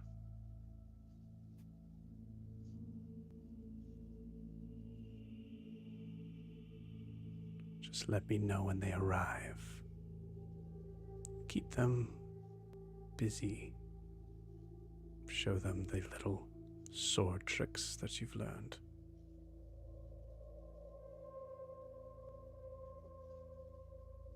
You see her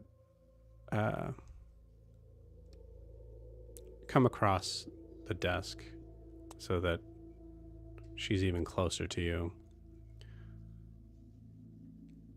Sits back in the corner and folds her arms. What is it you want in this organization, Mr. Mia?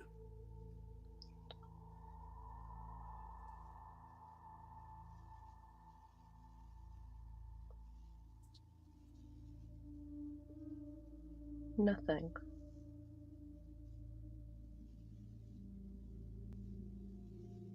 Good answer.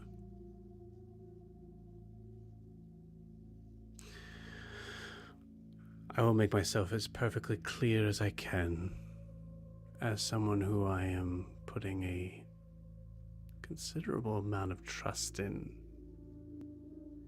to get this task done and over with.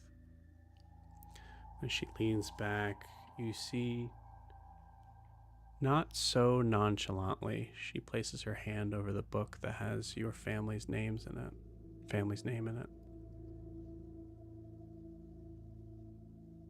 Understand that failure is not an option.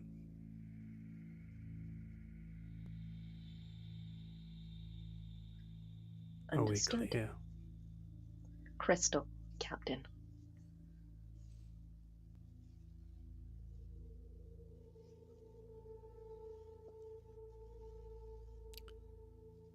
Very good. Walk the currents. Heed his whisper. Dismissed.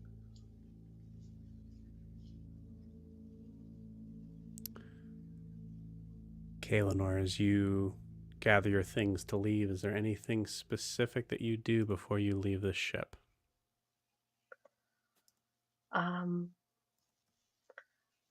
I think I want to go, if I can, go see Raylathan, give him half my rations.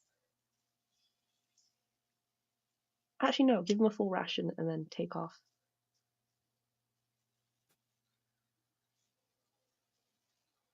Thanks.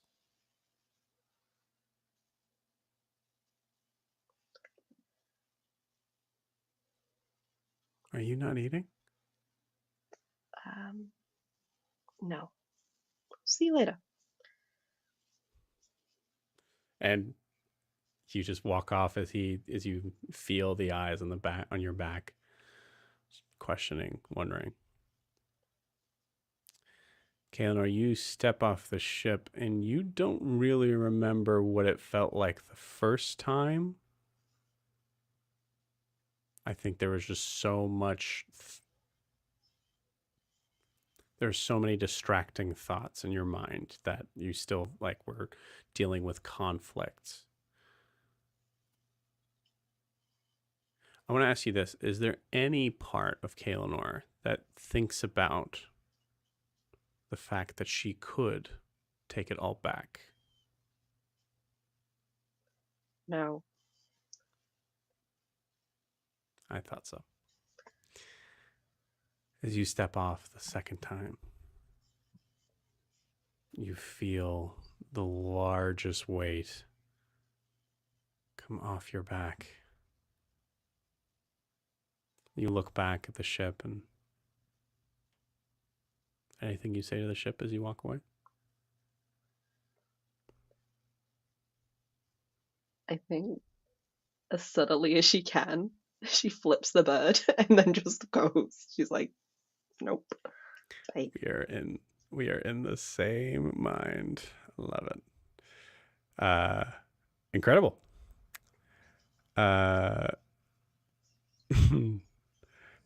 With that, you all find Kaelinor, I believe, that night.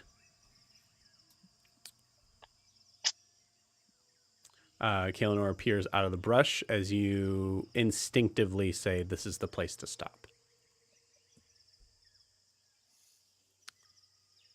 Oh, good. You're all okay. Great. Hey, guys. Kaelinor! And Orga's gonna tackle Okay, hug cool. Kaelinor. We'll Hi, get tackled hi. to the ground. Orga Okay, that's thought right. you were dead, but then they Nope. said we're not. We just time traveled, and Orga remembers this time. First Good. time? Yeah. I thought you might have killed me. And maybe you didn't remember, but all good. It's nice to see all of you. Good. You should know that we think Sylvia's no longer with us and possibly doesn't exist. Or at least Things has never have been here changed. before. Kaelinor, give me I think a religion check.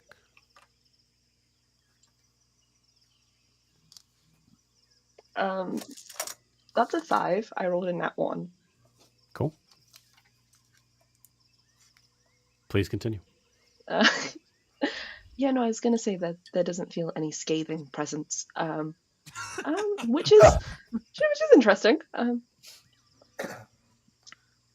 Don't you remember? She saved you. She did what now? Okra was right next to her, and she said, "I trust you," and then she brought you back when you were unconscious. I'm gonna give you advantage on that religion check now.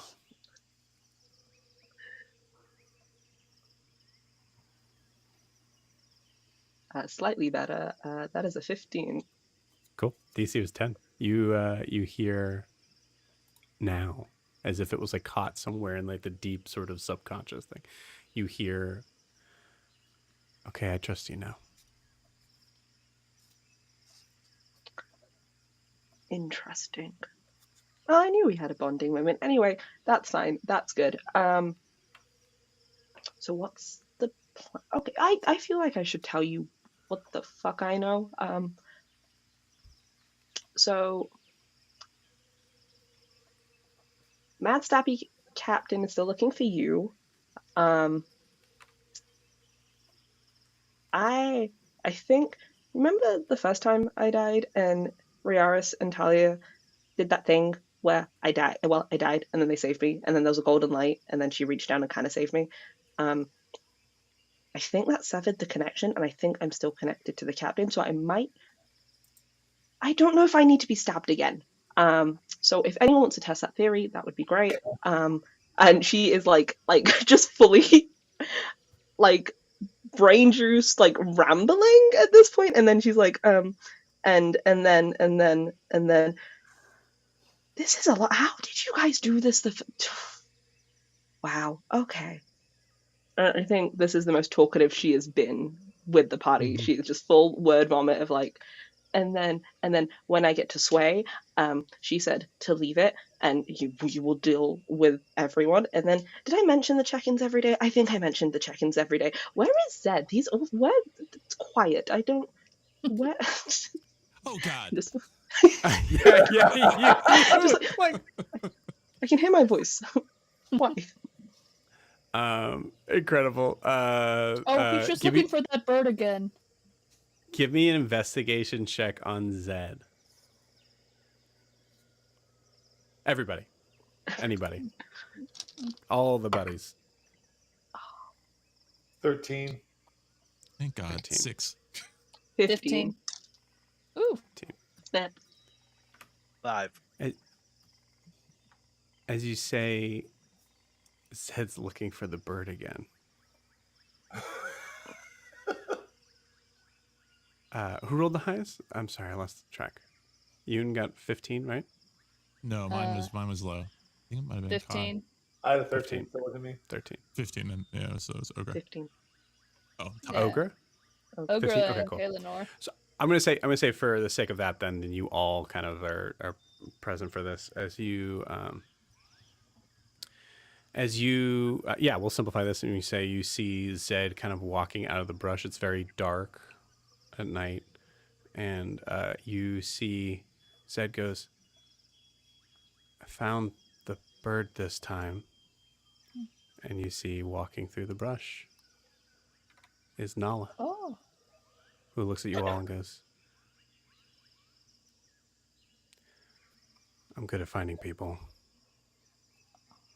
And with that, we're going to end tonight's session. We'll see you guys next week.